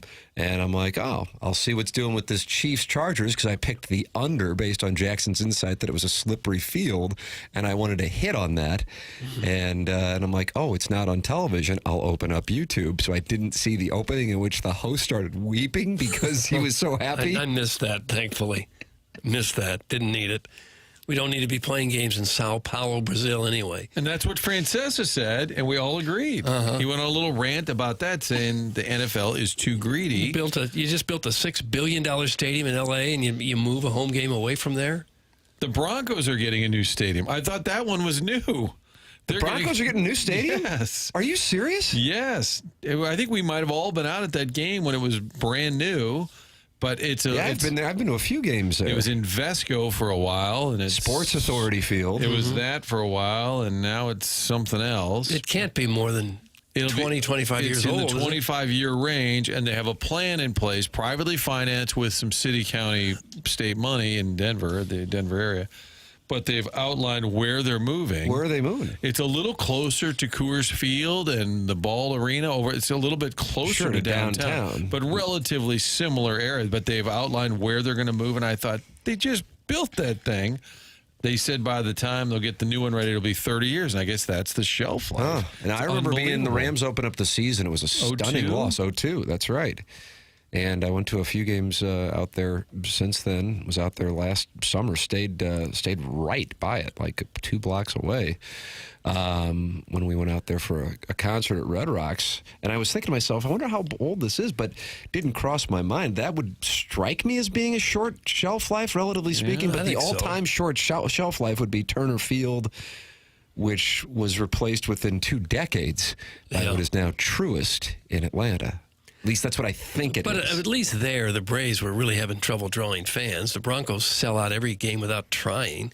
Do they really need to spend $1 billion on another stadium, including some taxpayer money? Some taxpayer. They said, well, here's what you're going to like about it, Doug. What do you have in Denver in December? Snow. A lot of winter weather. It's going to have a retractable roof. Oh, I do like that. Wow. I knew. But I got to say, if you're in Denver, who makes the call? If it's a blizzard, you better open that roof, right? Are they going to close it and have a perfectly pristine field in Denver? I think happy you would about want it, that. Doug. I think as much as we want to think, well, these players in Denver, they're used to that. No, they're not. The players are from Florida and Texas and California. That's where most of the players are from. They don't want to play in But blizzards. doesn't that kind of suck? If you turn on a Broncos game and there's like a blizzard outside over the game, oh, we're indoors today, we've closed the roof. Yeah. As a TV viewer, it wouldn't be the same. As a fan or a player, you're probably really happy not to be playing in it. Yeah. We should get Tim McKernan on. The Barrel Man. Yeah, he rests in peace. No longer with us. Yeah. I sat we'll next to try. his brother when I played, what year was it, 2015 World Series of Poker main event? I don't know. His brother was right next to me. What are the chances of Wearing that? a barrel? Not wearing a barrel, but I'm like, we have the same last name. He goes, I'm from Denver. And I go, you don't happen to be related to the Barrel Man, whose name was Tim McKernan? He says, my brother. He had just passed away, if memory serves. Yeah, how about that? Are those the only other McKernans you've ever run into? I think there's a figure skater, a guy who's a figure skater named Tim McKernan. Really? Fellow? That's right. Okay. Everybody's debating whether or not to say it. My twin boys that are 7.5, every single YouTuber on there, I have no idea who they're talking about. That's from Drinking with Kevin in Wright City. No, I just don't know why that has to be a thing. Who do you think you're playing to there? You've got a football audience. Give them football. You don't have to dress it up any more than that. Jackson, do you agree with that or disagree with that? I'm kind of surprised you agree with Doug, 'cause it looks like you're nodding your head. The NFL is in a different category than every other pretty much sport across the world. Sports league, I should say. It's definitely in America, where if they did something like this with baseball, I would understand. Bringing in younger streamers to try to build up a younger audience, would totally get that. With the NFL, it surprises me just because the Shield can never lose, as they say. You know, it's always going to be number one. Like, why do you need to bring more people in? However, by that same token, bringing those people, I don't think it's like a bad idea either, because you can't lose. You're going to have so many viewers no matter what. But maybe if it brings in anybody, I guess it's a W. Their model is we need more of more. It's like, yeah, it's really a hat on a hat. Who's it going to bring in? Who's it going to bring in? Who watched that game because that YouTube guy was Maybe on the some sidelines? 12-year-old that otherwise wouldn't. Nobody. Let's say you're a I bet you huge- couldn't find a person that watched just because that guy was there. I bet you could. Who's going to say, oh, I had no interest in football, but because this YouTube guy's on the sideline and he might make 2 or 3 appearances, now I'm watching? Little Charlie and Maybe, Chattanooga. because it's also easy, because it's also on YouTube, so the platform is easy. It's not like they have to go turn on CBS on their TV. Are you going to sit through a 3-hour football game to see this guy on the sideline? Maybe not 3 hours. Do his 20-second hits? Maybe not 3 hours, but 15, 20 minutes. I don't know. Like I said, I think you're more at risk of souring some of the hardcore fans who don't want to see that nonsense. Oh, I don't think that. I don't think that at all. It's the NFL. How many times have you heard people, I'll never watch after a bad call, and then they're back again? Well, I wouldn't risk souring the fan base. I'm mostly playing devil's advocate here, but I do generally agree with you on just take Doug. Doug, Mr. Beast is packing. Stand down. That's from the Linda Sniffer. Packing. Okay. I tuned in to see Mr. Beast. Suck it, Doug. That's from Kwame Voyukas IV. Baloney. Martin, usually he's mad at you. Today he's mad at Doug. If Mr. Beast, what is he big on? He's big on YouTube, right? Well, then why don't you just go to his page? Just go to his YouTube channel. Cross-promoted. Symbiotic. If you want to see him, just go to his channel and watch him. He's got some tasty chocolate, Doug. You think of a guy who does random weird videos with billions of followers, makes all this money, gives it to charity. I think I'll start a chocolate company. Okay. And he did. Well, then isn't that where you would go to see him rather than these 25-second hits he's getting on the sidelines? He does a lot of good work. Game? Why do you hate Mr. B? He's over in Africa opening water wells. And maybe he just likes the ball. There's no reason to put him in a football game. Maybe it's added exposure for Mr. Beast. That's what a news director would usually tell you. We're going to need you to do the 11 o'clock sports, Charlie Marlowe. It's an opportunity for you. Oh, yeah, exposure. It's exposure. Absolutely. Mr. Beast is like, I have 4 trillion downloads. I'm good. You think they say that in other businesses? If you had a blue-collar job, they say, hey, we need you to dig ditches another 3 hours. It's a really good opportunity for you. It's an opportunity you may want to seize, otherwise you'll cease to work here. The program is called The Morning After. We are in the Mark Hanna Evergreen Wealth Strategies 9 o'clock hour. It is TMA 101 ESPN, presented to you by Brown and Crouppen.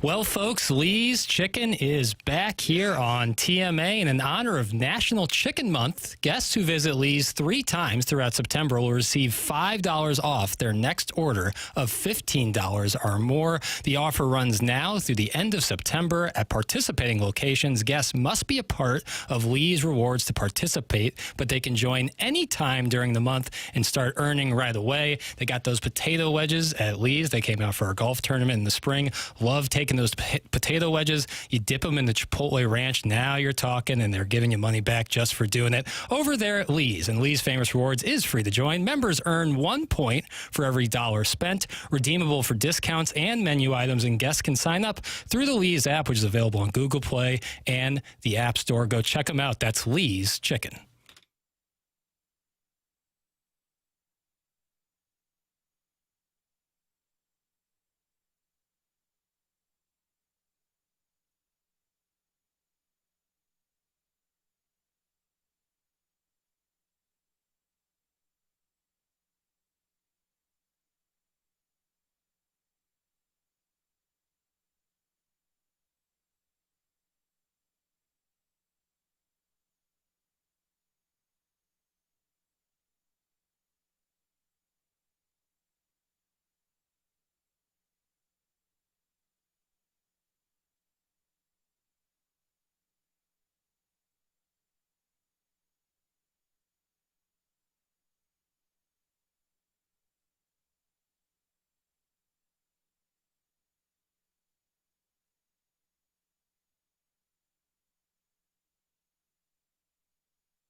hate this song. Really? I realize that you must like it because your theme today is good vibes. These are great vibes. I just picture like a bunch of momtrepreneurs getting together and like sipping on rosé at like 4 PM. I've noticed that you're semi-split on pop music from the late aughts. I'm semi-split. What does that mean? Like I'm open to your thesis. I just need to understand. Sure. Wishy-washy, more so than, let's say, R&B from the 90s, where I'd say 90% on board. Absolutely. Well, that was my dry humping era. Sure. I think that's a huge part, not the dry humping necessarily, but the age you are when you hear music for the first time. Oh, 100% agreed. Yeah. I still view 99 Luft Balloons by Nina as one of the all-time greats. Martin, was that 84? I think. Kind of going back and forth with the Thriller album for #1 on KHTR. Am I right on that, Doug? I just don't know the years. That's, I believe Alfred Molina and his friend are throwing fireworks while that song's playing in Boogie Nights. And she had that other hit, 98 Luft Balloons? Nope, that was it. Producer's like, what if you sang a song about 100? She did 99 Luft Balloons, and then she did the English version, 99 Red Balloons. Now, can you retire on one big hit like that? Depends how big the hit is. Tone Local will go out, and he'll perform Wild Thing a couple different times when he does shows. Yeah, if you can center a show around that one hit and can legitimately tour for a while after it, then yes, I think you can retire after That's now, but I bet back then when people actually buying physical music, I bet you could retire on one big national Probably, hit. but I still think touring is where you make the most of your money. It is, yeah, it is now. Is that not how it always has been? No, they used to actually sell records and albums. I know, but CDs but record labels would take a massive portion of that. Yeah, but they'd still get rich. Tone Loc, Funky Cold Medina. Yeah, he also had that one too. And he's in the movie Heat. Well, that is, and he also was in Ace Ventura. I feel like Tim just took a shot at me. That's from the self-made stay-at-home Ledoux mom. Jackson liking this song tells me everything I need to know about JBB. That's from the River to Pear Yacht Captain. Can't help what we like, man. I don't know if I'm supposed to read this. Uh-oh. Have to go to onboarding to clarify what. But friend of the show, Matt Holliday, said dry humping era, LOL. So he's on board. So he said, welcome to the dark side, Matt. No, I think it was the LOL is that the dirtbag would say it out loud. I'm with you, Matt. I'm offended. Dirtbag would say it, and then therefore we can LOL in disgust. Yeah, we share in our disgust. I think I'm like a couple of years older than Matt the Bat. He knows what I'm talking about. I think he's in 1980, right? He and Holliday are both, he and Pujols were right around the same time, 1980? Yeah. Ish. So, yeah, same musical. Holliday called himself an Oklahoma a-hole? We had to apologize to kids for that. Yeah, I'm going to sit down with my children. Jackson, so what would be some late aughts pop music that you have heard me kind of vocalize my distaste for? I remember the song Temperature by Sean Paul. Yeah, I don't care for that much. But I feel like that was just kind of like ad nauseum play. Yeah. Well, what's the like my baseball playoff diluted take? What's the Ace of Base song? Oh, Ace of Base is 1990s. Yeah, I was gonna say that's 90s. Garbage. Okay. The fact that was played at Fieldhouse, DBA, the Viper Room, appalls me. Wasn't Bad Romance by Lady Gaga? That was the late aughts. In support of Iggy, I will support all Lady Gaga music. As will I. And Costas was going to get Gaga for Iggy? Yeah, but he wanted no pursuit of Iggy. Told him to leave it alone. Ken. Ed Sheeran, Tim. Ed Sheeran. That's from Jimbo Fisher's Golden Parachute. Yeah, that Ed Sheeran, that success kind of confuses me. You're not in? Wow. He's got a great voice. Was he the redheaded fella? He is the redheaded fella. Martin, he was on Game of Thrones, I believe. He had a cameo. He did. Late seasons of Game of Thrones, which kind of took me out of it. I didn't really care for that. Jackaroo seems to be. Sorry, I like how every time I say his name, it's like I'm teaching class. That was raised right. Always answers. You seem to be, based on your answer there, a big Ed Sheeran fan. I wouldn't say big, but some of the hits. Well, you were surprised that I'm not. Yeah. Yes. Some of that might have been cultural. Knowing me, and then knowing what Ed Sheeran does, does it really surprise you that I'm not like, oh, good, some more Ed Sheeran's playing? Well, I don't think you're going to get in your vehicle after the program today and fire up Shape of You, but I know. My word. God, I hate that song. I hate that song. My son oft times will ask me what my least favorite song is, and I go, there's been a million songs, and therefore I wouldn't be able to, but now I'll be able to answer the question. Shape of You? Yeah. Okay. And 2 years ago, if Holliday is still listening, he asked me what my favorite song is, and I said, man, I don't know We're on the golf course together, me and my boy, 6 years old, he asks me. And I said, I don't know, what's yours? And he said, Oklahoma Smoke Show, which is Holliday's song, which was played as the intro when he appeared on the program earlier today. Full circle. And scene. And scene. And who was our guy in New York? Fat Joe was trying hard to get... It's awkward when corporations go, and we'll have a rapper to appeal to the youths. And then they just give the guy the microphone, and he's out there doing lyrics in between the third baseline and pitcher's mound, and it's super awkward. Do we have it, papers? Do we have that on? Sure, I can grab it for you. So young people can discover baseball. That's what happens. That's kind of their... Fat Joe isn't exactly current. That's kind of my point, is if you're going to do it, bring out someone, like there's a lot of New York rappers who could be great in that scenario. And Fat then the Joe youth of America would suddenly flock to baseball Fat Joe games. wouldn't be the first one. And also, when you're performing by yourself on a baseball diamond, really awkward. Wouldn't you like to see the corporate meeting room, though, where they don't really know, and they're like, okay, this should be fun. What if we get that puffy fella? He's in jail. Okay. Remember that Fat Joe? He was a barrel of laughs. He'd be good. Sharon and Clayton, what do we got going on here? We got some finger snap. Yeah, I got my fingers were snapped. I think there's some... I have a text from my wife. Hey, no. Jackson I was thinking there's a guest coming up at 10. I just realized, and I thought, oh, my gosh. And Tim's getting a text. Yeah. Chairman Kurt's snapping his fingers. Jackson's answering the phone, and all I wanted to do was hear Fat Joe. Yeah. That's fine. Don't diss on self-made stay-at-home Ladue Mom's theme song, Tim. She needs a rallying cry after all the failed marriages. Not everyone can travel to exotic places and live the good life like I'm currently doing in Scottsdale. Have some pity for her. That's from Sharon and Clayton. Gosh. And she says, I totally agree about Ed Sheeran. Awful. Sharon and Clayton and I are forming our first alliance. What a moment for us. Yeah. And now she's in Scottsdale. And she's in Scottsdale living a good life. Jackson, is Andre Pallante on the Collier and Thompson phone lines? That's what the snapping was about? All right. Doug, we welcome to the morning after, a program presented to you by Brown and Crouppen here on 101 ESPN, the TMASTL YouTube channel. Up early in the morning, too, in the Pacific Northwest. Cardinal starter Andre Pallante. Good morning, Andre. Morning. How you guys doing? Good. Thank you for getting up early and participating in this nonsense. We appreciate it. That's the least I could do. Thank you for having me on. Thank you. So we have a fantasy football team. Jackson, you drafted it for us, and we are 1-0. And Andre is in the Big League Impact Fantasy League, the Wainwright division. Yeah, it's like a daily fantasy week by week style. So you kind of draft a new team each week. And who led us to glory? We were heavy on the Bills and Ravens players. Oh, well done. We were heavy on the that Bills. Was a sharp play. Bills and Ravens. So we got Zay Flowers was huge. Dalton Kincaid. Look at you. Yeah. You're a sharp. Yeah. Andre, are you a big fantasy football guy? I know you're involved in Big League Impact. Yeah, I recently kind of got into it 2 years ago. I know Wainwright was trying to get me in it when I first got caught up to the big leagues, and I told him it wasn't going to happen. But after a year or two, I started to buy in, and now it's all I do when I'm not at the field. Is there a lot of smack talk going around? Well, a little bit. There's a little bit, not too much, but we mix it in. Who was your team? I noticed like Jordan Walker that they leave in the park on Sundays wearing a Falcons jersey. Like it's Sunday, it's NFL Sunday. Saw him wearing a Georgia Bulldog shirt when we were down at spring training. Yeah, he's Georgia. How were you? Let's see, California. The Rams, were they back when you were a kid? I can't remember. I think. Yeah, they came back a little. I mean, I would say about a couple years ago. Like when they came back, I started following them. I worked grounds crew at my college at UC Irvine, and the Rams would have their spring training at UC Irvine, and so I worked that, helped them get the field ready and stuff for their preseason stuff.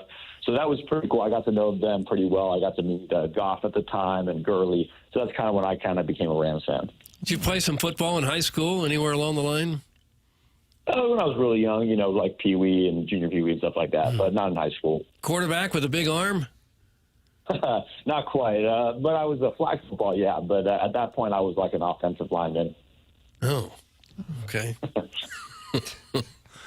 You don't strike me as the offensive lineman type, but I guess you never know. Yeah, I mean, I was pretty big when I was, 9 at that age, 9 or 10. So, it was quarterback when I was flag. I could throw the football, but after that, it kind of left. At what point in your development did you realize that maybe you had a chance to go somewhere with baseball? I mean, Probably like towards the end of my high school career, I would say. Like, my junior year of high school, I started to pick up some velocity. And I went from like throwing like 80 to like 89, 88, 89. I'm like, okay, I might be able to play in college somewhere. And that's kind of when things just kept getting better, and I kept throwing harder, and my career just kept going. You had a good outing last time out. You'd been struggling before that, and I think even there was talk about coming out of the rotation, but Ali Marmol said he's young. We got to work through this. What was the challenge for you kind of going back out there and figuring it out? Yeah, I've had, thrown together a couple good ones now in a row, just trying to really land my curveball and use that more effectively, kind of how like a lot of guys do. Make it a bigger part of my repertoire, as well as just commanding my fastball in some better areas of the zone where there's a little bit less damage and a little bit more ground ball outs. And do you wonder, hey, they're going to take me out of the rotation? And do they articulate that? How does that play out behind the scenes? Yeah, I mean, it's not really, it's definitely not. It's definitely something that's always in your mind whenever you're struggling. You just never know how long your leash is going to be when you have a bad outing or have a lot of them in a row. But, when they came out, they did eventually come out and say that they're going to stick with me. And, I felt like that freed me up a little bit and allowed me to go out perform. You guys are still hanging in there on the outskirts of the wild card race anyway. Is that still the focus when you come to the park every day? Is that what guys are talking about? You got to win this one to pick up a game? Yeah, I mean, you play 152 games. I think one thing that everyone's kind of learned when you're up here is that you're just going to try and win every single game every single day. There's nothing else to think about. You can't think about winning 100 games at the first game of the year. You can only think about winning today. And so that's kind of the goal of each and every day is how we're going to win today. What's the atmosphere like in Seattle? It seems a little raucous. You don't see a lot of Cardinal games in Seattle. What's the experience been like? Yeah, it's a pretty cool city. I mean, definitely overcast. It's an overcast. Today's actually the first day. It looks pretty nice out. Yeah, they have a pretty good group of attendance there. Their fans have been getting loud, but we've been standing in there and trying to hang with them, and I think we'll get them today. Andre Pallante, our guest here on TMA. You're getting the ball on Friday, and you will be in Milwaukee. Now, we have a debate on the program. Jackson, you're pro-retractable roof, am I correct? Anti-retractable roof. Doug, you're pro-retractable roof. I'm trying to get the parties. So you're going to have games no matter what, because with Seattle, you got the roof. In Milwaukee, you got the roof. Do you prefer the retractable roof as a pitcher because you're going to pitch, the conditions are going to be normalized, or do you like and prefer pitching outdoors, for example, Busch Stadium, where it can be hotter than the fires of hell, or it can be rainy or cold depending on the month? What is your preference, Andre? I mean, I'll tell you what, I definitely love playing baseball outdoors. I get the roof. I get not having rain delays and all that stuff, and not having any being able to outlaw some of those, or not outlaw, but eliminate some of those environmental factors. But man, playing baseball in the blue sky or at night, there's nothing quite like it. So that's definitely my preference. Jackson, do you feel like that's a win for you? You're applauding Andre Pallante. It's just a world-class take. World-class take. How about when it's 100 degrees at Busch Stadium? Well, he's built different. I mean, those games do that kind of suck, but you got to put up with it to be able to enjoy those 72-degree games. Like right now, it's been beautiful the last week or two in St. Louis. So just trying to do that. That weather's amazing. Nothing beats that. What do you do in St. Louis with your downtown? You've been here a few years now. Do you get around and give us a little take on our fair city? I mean, I definitely like being out there. It's definitely it's a great place to raise a family. I've definitely seen a lot of those family, I don't know what the word for that is, but it seems it's a great place to raise a family. That's what I've been told when I first got over here. Actually, I had a couple, Randy Flores, our scouting director. He went to UC Irvine, I don't know if he went to UC Irvine, but he's from around my area. Before I love St. Louis. It's a great place for raising families. It's very calm, very cool area. I'm like that. I like going out to St. Charles what is it, Charles Place and areas like that. And I've learned the area a little bit more. And the Hill, being Italian and my family being Italian, going there. I always go there with my dad and whenever my family comes in. Do you have a restaurant that has really stood out to you in your time in St. whether it be on the Hill, especially with your Hey, Pallante, come on in. That's what I'm saying. Or maybe elsewhere. What do we got? Well, I feel like nothing. I mean, they've all stood out being really good on the hill, but I feel like every time I go there, someone always tells me, "Oh, you got to try this new place."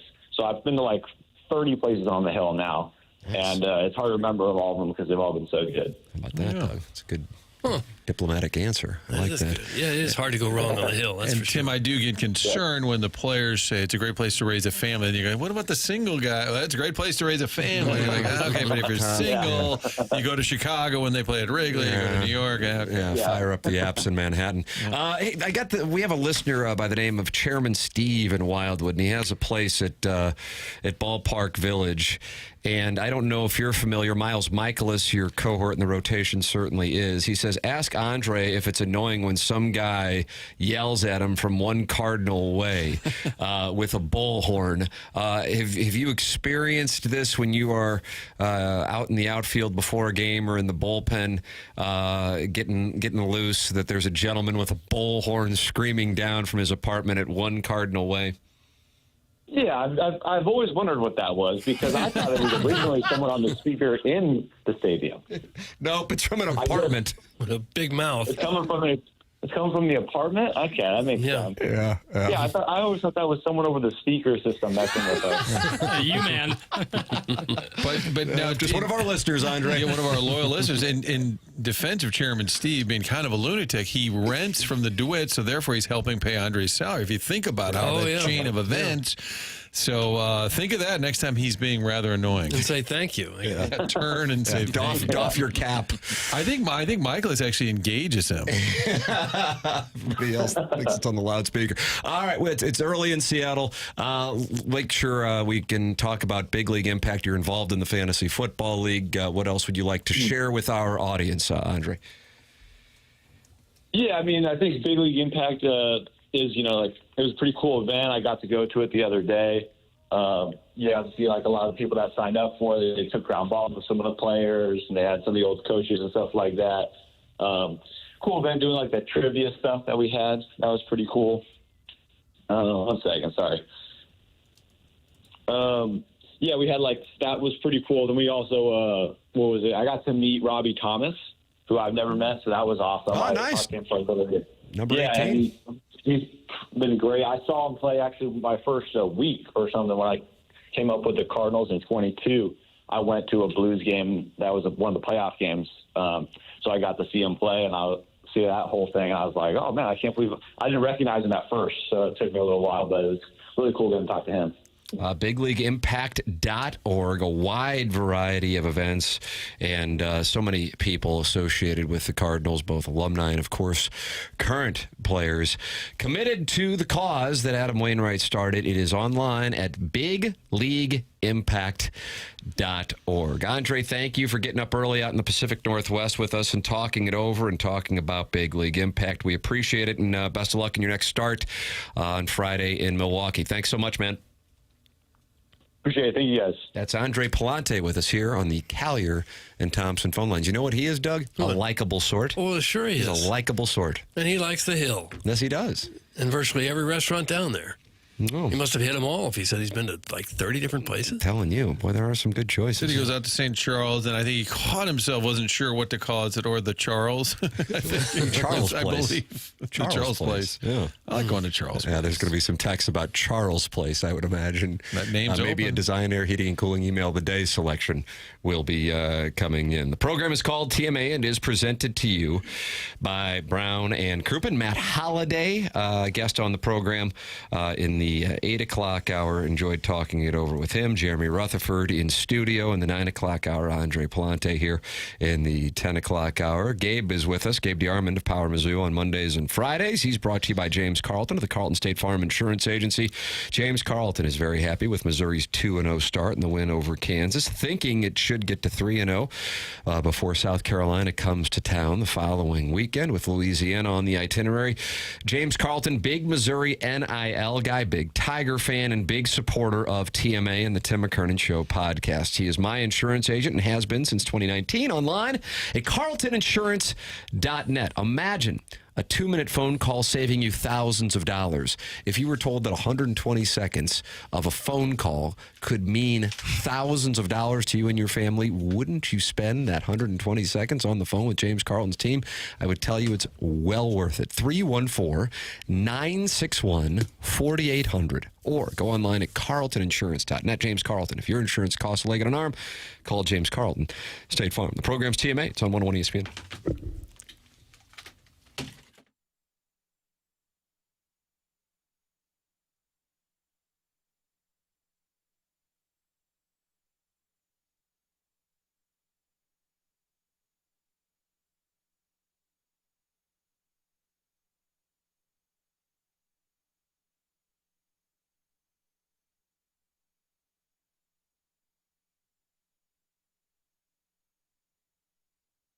Michael's Flooring is online at igotfloored.com. That's igotfloored.com. You can go online right now and get 3 samples free from Proximity Mills. Just go to igotfloored.com. Michael's, family and locally owned now for over 30 years with 3 easy-to-get-to locations in the St. Louis metropolitan areas. That is Creve Coeur, Garden Prairie, and St. Peter's. They're online at igotfloored.com. Just come in or talk to them, and you're going to see the difference. They want to make sure they suggest the best thing for you and not just what corporate is telling them they have too much of. It's Michael's Flooring with 3 samples available for you for free from Proximity Mills. All you got to do is go online at igotfloored.com. It's Michael's Flooring, in business in the St. Louis area for more than 30 years in the flooring market. Support the sponsors. Michael's Flooring, longtime sponsor here on TMA. igotfloored.com. The locations in Creve Coeur, Garden Prairie, and St. Peter's. Check out Michael's at igotfloored.com.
This is Jackson with a Sports Center update, and that's driven by Johnny Londoff Chevrolet and Johnny Londoff Autoplex. Former Chicago Cubs All-Star Anthony Rizzo is returning to the Cubs as an ambassador for the club and will retire as a Cub during an on-field ceremony at Wrigley Field before Saturday's game against the Tampa Bay Rays. That was another Sports Center update, driven by Johnny Londoff Chevrolet and Johnny Londoff Autoplex. See them at londoff.com. Chevy, together we drive. Are you kidding me?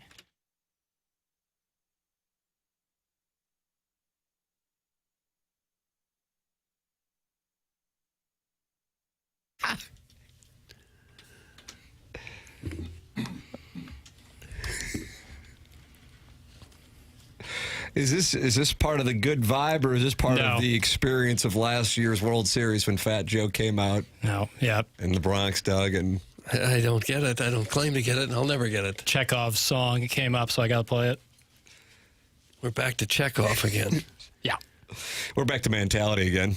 Have you or your family seen a change in you? Not quite yourself anymore, struggling to focus, no energy for the people you love? Put it this way, if your bedroom could talk, would it have anything to brag about? It could be you're getting older, or work stress, or the undeniable fact that we've all become our kids' personal unpaid Uber drivers. It could also be your testosterone calling it quits and you never got the memo. Mentality can help. Get tested at Mentality on your testosterone levels, specifically free testosterone levels, and that can be a game changer. So stop being tired of being tired. Get back to the guy you used to be. Visit mentalityhealth.com and reserve your spot today at mentalityhealth.com to get tested at Mentality Health, a local St. Louis-based testosterone clinic. It is mentalityhealth.com. Check it out and get tested at mentalityhealth.com. Doug, the Stiefel dossier is unbelievable. Now, not only do we have the Design, Air, Heating, and Cooling email today coming up, we've got so many questions that we haven't even touched on yet. Like what? What time do you guys sit down for supper? Oh, first of all, don't say supper. What is this, 1938? We're going to call it supper now? Was that John Boy? Yes. And Will Gear? Mm-hmm. My dad said when he was a kid it was breakfast, dinner, and supper. Man, I like that. Dinner? What happened to lunch? He said, well, someone made that up, and so they went with it. There were two heavy meals with biscuits. We would have loved to have lunch. Breakfast, dinner, and supper. That's what he said it was, where he lived. I just read what's in the Stiefel dossier. Jackson, what spurred this question? There was an article on Yahoo that said more people, Gen Zers included, are saying 5 p.m. is their preferred time to start dinner. Oh, that's early. Now, Sunday night through Thursday night, if I can, I want to eat before 5 o'clock. And then I'm done dining, Doug, until I have my banana at 8 o'clock, which I know a lot of guys have created GIFs of because you can watch it on YouTube. Oh, for heaven's sakes. Usually in one bite, finish that thing off. Effortlessly, too. Thank you so much. And then it keeps my body, what Doug describes as tight and rewarding. Because you're fasting for, 15 hours? Just it's kind of like, all right, I know that, and I also know I won't get as high quality of sleep if I'm eating late. Right. But then Friday and Saturday rolls around. Friday night, I think we were at CC City Broiler until like 9:30 or 10. Saturday night, just was imbibing a lot of Busch Light and Bud Selects, if memory serves, from the festivities throughout the day.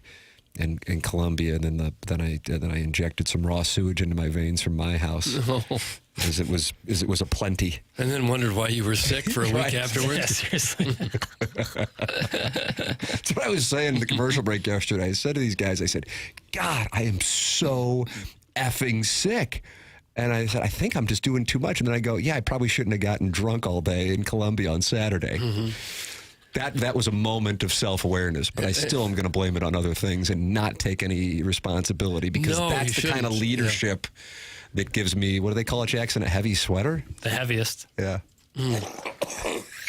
When you're in a crowded bar like that, surrounded by people, going in and out of the bathroom. All with Bo Prabula's haircut. Yeah, I noticed every time I was in New Orleans, which was 3 or 4 times, and it was just shoulder to shoulder people there, I always came home sick. Yeah, I always wondered. I know the year before I got there was a big like mumps issue at Mizzou where I never got the mumps out of New everyone Orleans. got it. But Doug, you get scarlet fever. No. That's what that was a thing that happened. But like that more like stuff like that just didn't go through because every kid at Mizzou or most are like at some sort of bar or party every weekend, you're shoulder to shoulder with everybody, just spreading pathogens around left and right. Right, that's spreading pathogens. The avian flu used to get some people from time to time. Avian flu, Doug, in Las Vegas in January. Well, according to this article, Gen Zers are eating dinner at 5 o'clock, Jackson? Yeah, more and more. You're Gen Z. I am Gen Z. Do you eat dinner at 5 o'clock? But we also get up so early. So I think it's different. I think you take us out of it. I'm eating so early, as I said, when I'm getting up at 4:30 or 5. I do notice, like, my friends who have more normal schedules, Herb and company, do eat a little early, probably 6. 5's a little early. Because if you eat at 5... Most people aren't even home from work at 5 I know. If you eat at 5, 8:30, 9 o'clock, you're going to be pretty peckish.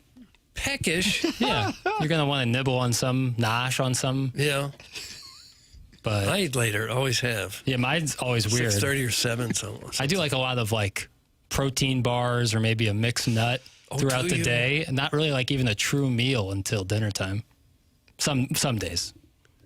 And what is your favorite dish to have at supper? Well, if someone's making a loaf, I'll have half. Oh, God. But that's like, this is a dream world. A lot of people who are super healthy, like the bodybuilder types, they eat several meals during the day. High protein, brother. Yeah. Right. But they're also Not just exercising one like crazy. huge one. Burning a lot. A question about supper? Really? Riveting stuff at a 10 o'clock hour as usual. Oh, that's a big tough to is just not happy with the content of the program. I found it interesting. There is an article, Doug, as the jumping off point, and that is that Gen Zers are eating dinner at 5 p.m. Why would that be? Now, it does say Aren't they working? A lot of places are like a little more lax on, or at least from what I've seen of my friends, at like 4 o'clock, you might start heading home. You might take a shorter lunch and then leave a little closer to 4. Well, what time are you getting there if you're leaving at 4? You're starting work. A lot of people start work at 7. 9? Yeah. You get a 7-hour work day with an hour for lunch? No, probably they take like at the half hour for lunch so they can leave closer to 4. And then also with hybrid working, people can like leave after lunch and then like work from home for the remainder of the day. Okay. Doug, I'm getting the sense you think this is soft. Soft. Jeez, we can't work after 4. Are you kidding me? I got to go home. You've made to go home. You've made up the scenario in your head. I need to go home by 3. This is... I don't know. I got to eat. My tummy needs food. And it's 4 in the afternoon. Are you chastising people for eating? I got to go home. Is this the stance you're taking? People are soft because they're eating? For having to go home. Oh, I don't know. Yeah. What's at home that's so darn exciting when you're 20-something years old? Wouldn't you rather stay at work and be around people and talk and socialize rather than go home to your bedroom and get on the computer there? People got dogs and... Oh, for heaven's sakes. Dressers. People had dogs and plenty of websites to visit, gardening to do. Oh. Interior design. I don't know what people do. It just Doug. feels like you're missing the human experience. Socializing is a huge thing. Sure. And you miss that when you go and squirrel yourself at home because your tummy got hungry at 4 in the afternoon. I didn't see this. I didn't see this coming. It did say most of the people polled, all adults, most people, 34% said they typically eat dinner at 6 p.m., which I think would be that's about right. Yeah. You don't want to eat too late, or you risk gaining weight by not walking any of it off, exercising any of it off. Right. You don't want to eat and go right to bed. No, bad idea. That slut tinsel ate promptly at 17:15, fellas. That's from Dale in Grubville. Doug, that's a military time, of course, 5:15. That's when tinsel would dine before going out and being scandalous in the neighborhood. Town, yeah. And she had that fancy poodle haircut, just trying to show off her legs. Dora's still with us, right? Still with us, yeah. Does she have a pretty strict eating schedule? Yeah. She promiscuous? No. Just a little more laid back. A little lazier. But Tinsel would get after it. Man, it was a party girl. Doug, I weigh 309 pounds. That's from Doug's grease missile. Wait, how much? 309 pounds. Oh, my. But we don't know his height, so maybe it's How proportional. tall would you have to be for that to be proportional? About 8 foot? You'd have to be Wemby. a 6'6" offensive lineman. Yeah, you probably need to play power forward for the Spurs. Yeah, it's funny that 309 would be light now for an NFL offensive lineman. It's crazy. I mean, they're all 300 plus. It's crazy. Email in Design Air Heating and Cooling email today coming your way here in about 25 minutes. It's TMA 101 ESPN.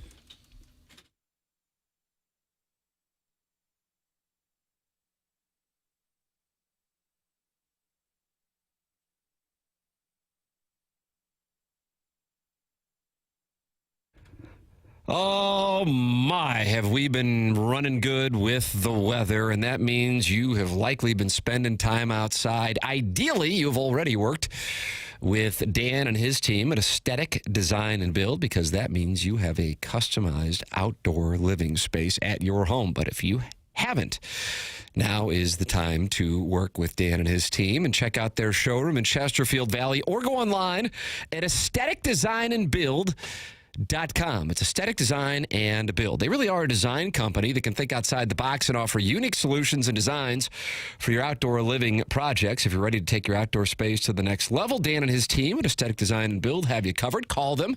It's 636-532-5008, or you can visit them online at aestheticdesignandbuild.com. And if you'd like to see it in person, check out their showroom in Chesterfield Valley. Whether you are looking to do a full-on custom deck on add on a pergola, or looking to shade your covered patio with retractable screens, they really do have answers for it all. It's Aesthetic Design and Build online at aestheticdesignandbuild.com.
Ugh. I also agree. Oh, but I thought these were your good vibe songs. Yeah, I was running low on time, and I just had to hurry. Yes, I agree. I do not like this song, especially by a legend like Pharrell. Doug has glanced up at ESPN, which is our studio, and Chris Russo, Mad Dog, who is unhappy with Jose Buto, nearly fell over because he is so angry about celebrities getting free tickets to the U.S. Open.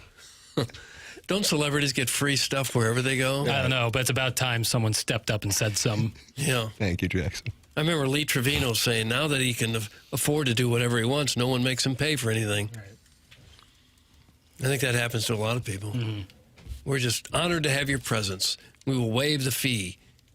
The 309-pound gentleman, Doug, I'm operating on the premise it's a gentleman, even though this is clearly becoming more of a female demographic here on the program. I love food, Doug. I'd rather eat the food I love and die by it than eat like a bird and eat grilled chicken bites and broccoli. I'll die via Legrand's Legend intake. There's levels to this game, Dougie boy. This is a St. Louis sports show. That's from Doug's Grease Missile. Well, I love food, too, but I like to eat good food. I don't like to eat bad food. That makes me kind of think about going to the South Side today and getting that Legrand's Legend and maybe some of that mustard potato salad that I wash it down with real nice like. Okay. It's outstanding. Oh, you like that potato salad too, eh? It's my favorite in town. I think it might be. Doug, Mount Rushmore potato salad. I don't have a Mount Rushmore Mustard-based potato salad. I don't eat it. You don't eat potato salad? Not really. I just don't like it that much. Why do you hate the Irish? I don't hate Irish people. It's not very folksy of you. Yeah, potato salad's a folksy dish, isn't it? It's just boring. Picnic. Oh! Whoa, yeah, seriously. Didn't mean to offend you. What about coleslaw? Again, boring. It's just like you're putting something there so there's something extra on the plate. It's not the entree. It's not the big baked potato or something like that. It's just, oh, here's something else. I would take a good mustard potato salad over a baked potato every day of the week. I'm kind of surprised you're into baked potatoes. Well, usually sweet potatoes, because they're much healthier for you. But I like baked potatoes. You just don't have to put a bunch of junk on it. Don't put the sour cream and the butter and everything. That ruins it. Is that so wrong? No, you eat what you want to eat. Sure, I think so. I'm just concerned this fellow who's up over 300 now might fit through his garage door at some day. And if he doesn't, that's where Schaefer Door would come in. Yeah, Jason Gasser will come up. If he takes the doors right off the tracks there, Schaefer Door will come on out and get them put back. That's what they do. They do a lot of that. They've even got that special Monday morning standby service for doors that break over the weekend. That's a nice touch. They say for whatever reason, it seems like the doors usually go bad on the weekends. I guess they get used more. And so Monday morning, you got a problem, or anytime, any day of the week, you call Schaefer Door. I'm suggesting you write that down on a little Post-it note and put it right by the button on your garage door, because when it goes, you got kind of an emergency. You need to get in and out of there, and Schaefer Door can take care of that. Or you could just call them at 636-782-3608. Also, if you run a business or have a warehouse with big, tall doors, yes, Schaefer Door is experienced in those types of jobs as well. No job is too big, no job too small. You actually call them, you're going to be able to talk with a person who's going to answer the phone, a person. Imagine that. The business has multiple family members that have been working there for many years. I've had them out to my house. Jason Gosrow runs a great business, and they will take great care of you whenever you need them. The website is SchaeferDoor.com. That's SCHAEFER, only one F, SchaeferDoor.com. Schaefer Door is a LiftMaster partner. There it is. Schaefer Door, sponsor of the podcast on TMA, presented by Brown & Crouppen, 101 ESPN.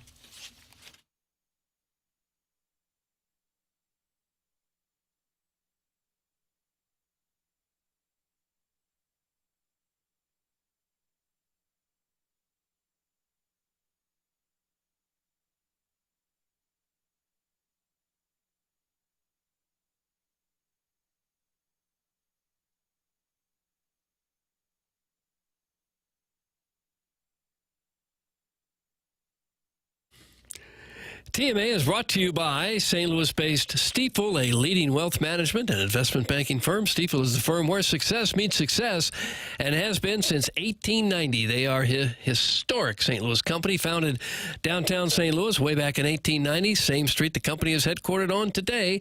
Proud to have called St. Louis home for 135 years. A partner with the Cardinals and the Blues, just pulled off a very successful Stifel Charity Classic. They also sponsor Stifel Theater. Stifel is honored to support the city, the people, and their future. With financial advisors in 12 offices across the region, Stifel helps clients right here in St. Louis and nationwide manage their hard-earned wealth. Stifel also provides banking, lending, and trust services and has a full-service investment bank. Basically, when it comes to finance, Stifel has you covered. As one of the fastest-growing wealth management firms in the world, their tagline is where success meets success. So it's no wonder they've decided to partner with a fabulous winning program like this one right here. Stifel and TMA, where success meets success. Stifel Nicholas and Company Incorporated, member SIPC and NYSE.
Martin's Wildcat Agenda's in the Michelob Ultra YouTube chat, Doug, along with 170 other friends, and says, my wife makes a nice mustard-based tater salad with asparagus.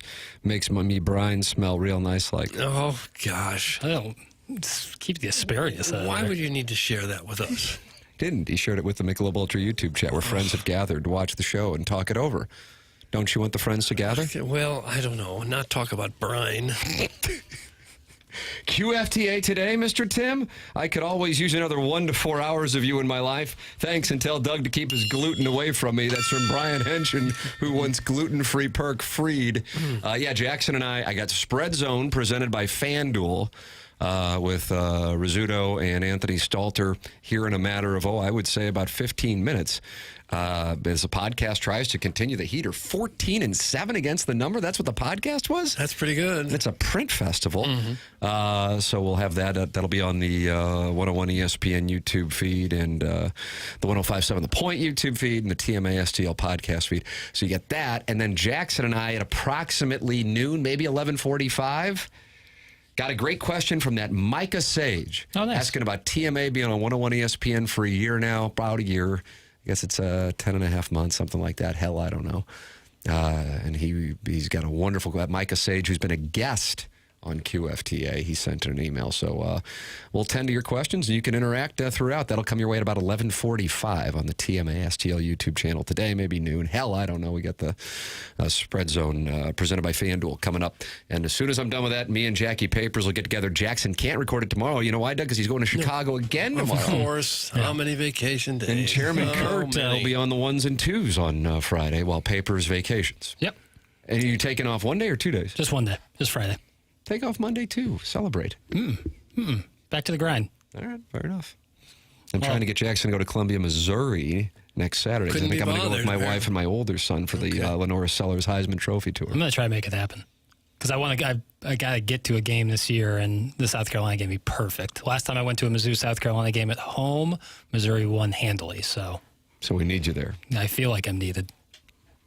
I don't think it really hinges on whether you're in the seats or not. In all respect. I don't think it hinges on it, but it can't hurt. Well, no. Can't hurt. It can't. It helped me. The Vanderbilt game and Auburn game last year and the Kansas game this year. 3 dubs. Bottom line is I win. 3 dubs. Google me. You know the last time Mizzou lost a night home game at Faroe? Wow, nice question, Chairman Kurt. Can we have a hint? The last home game they lost at Faroe Field was Jaden Daniels, right? Correct. Okay, but that was a day game, 11 o'clock kickoff, of course. Yeah, I was going to say almost a morning game.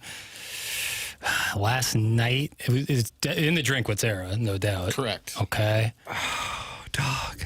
Can we have an initial of the team they played? No, we're not doing that. Good for you, Chairman. They famously beat Florida with Connor Bazelak throwing a softball pitch to, I believe, Daniel Harris. Daniel Parker. Daniel Parker. Yeah. Who would quit the team the Neil game Patrick after, Harris. and then Neil Patrick Harris was a delight, and Dan Mullen was fired after that game. Yeah. Neil Patrick Harris didn't take over.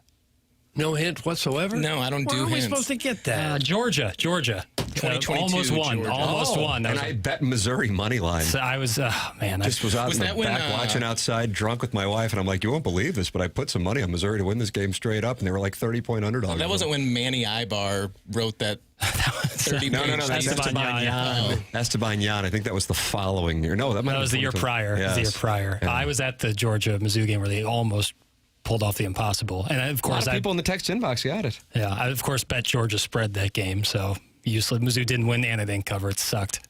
Oh, great. Jackson met a girl in Chicago, and now we're going to lose him. About time in his life cycle of a producer to apply to grad schools anyway. That's from Arbor Day, who believes you are leaving the program. No.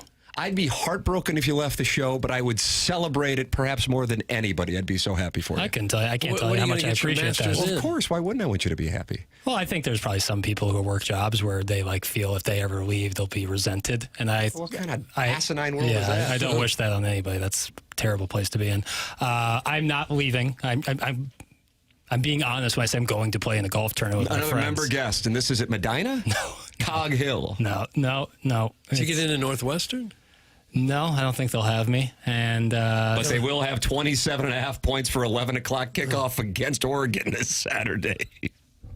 Feels like take the Ducks and roll. You think they're going to take the Ducks? It's a 9 o'clock game for the Ducks. Feels super square because they just smoked Oklahoma State, and that number is like, I mean, the difference in the Oklahoma State game was like 65. I'll tell you this, for Spread Zone, for my college plays, all doggies.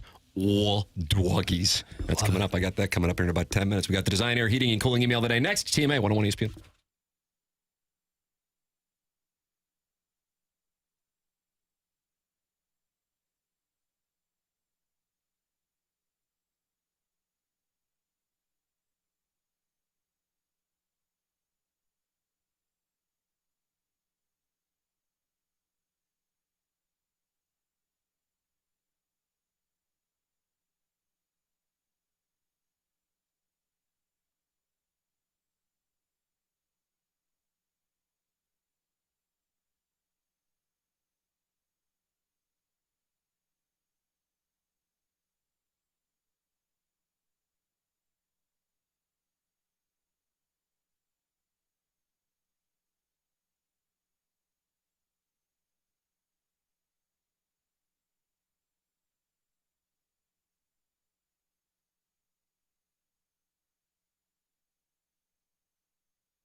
This is Jackson with a Sports Center update driven by Johnny Londoff Chevrolet and Johnny Londoff Autoplex. Cardinals, Mariners this evening.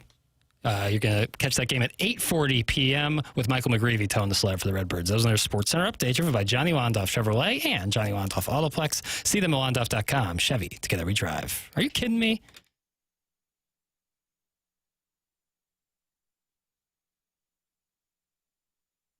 Doug, it's time for the Design, Air, Heating, and Cooling email Okay. day. All right. The tie goes to Tim, as well it should. But to rip email the day out of my sausagey, midgety fingers is just blasphemy that comes from Midge.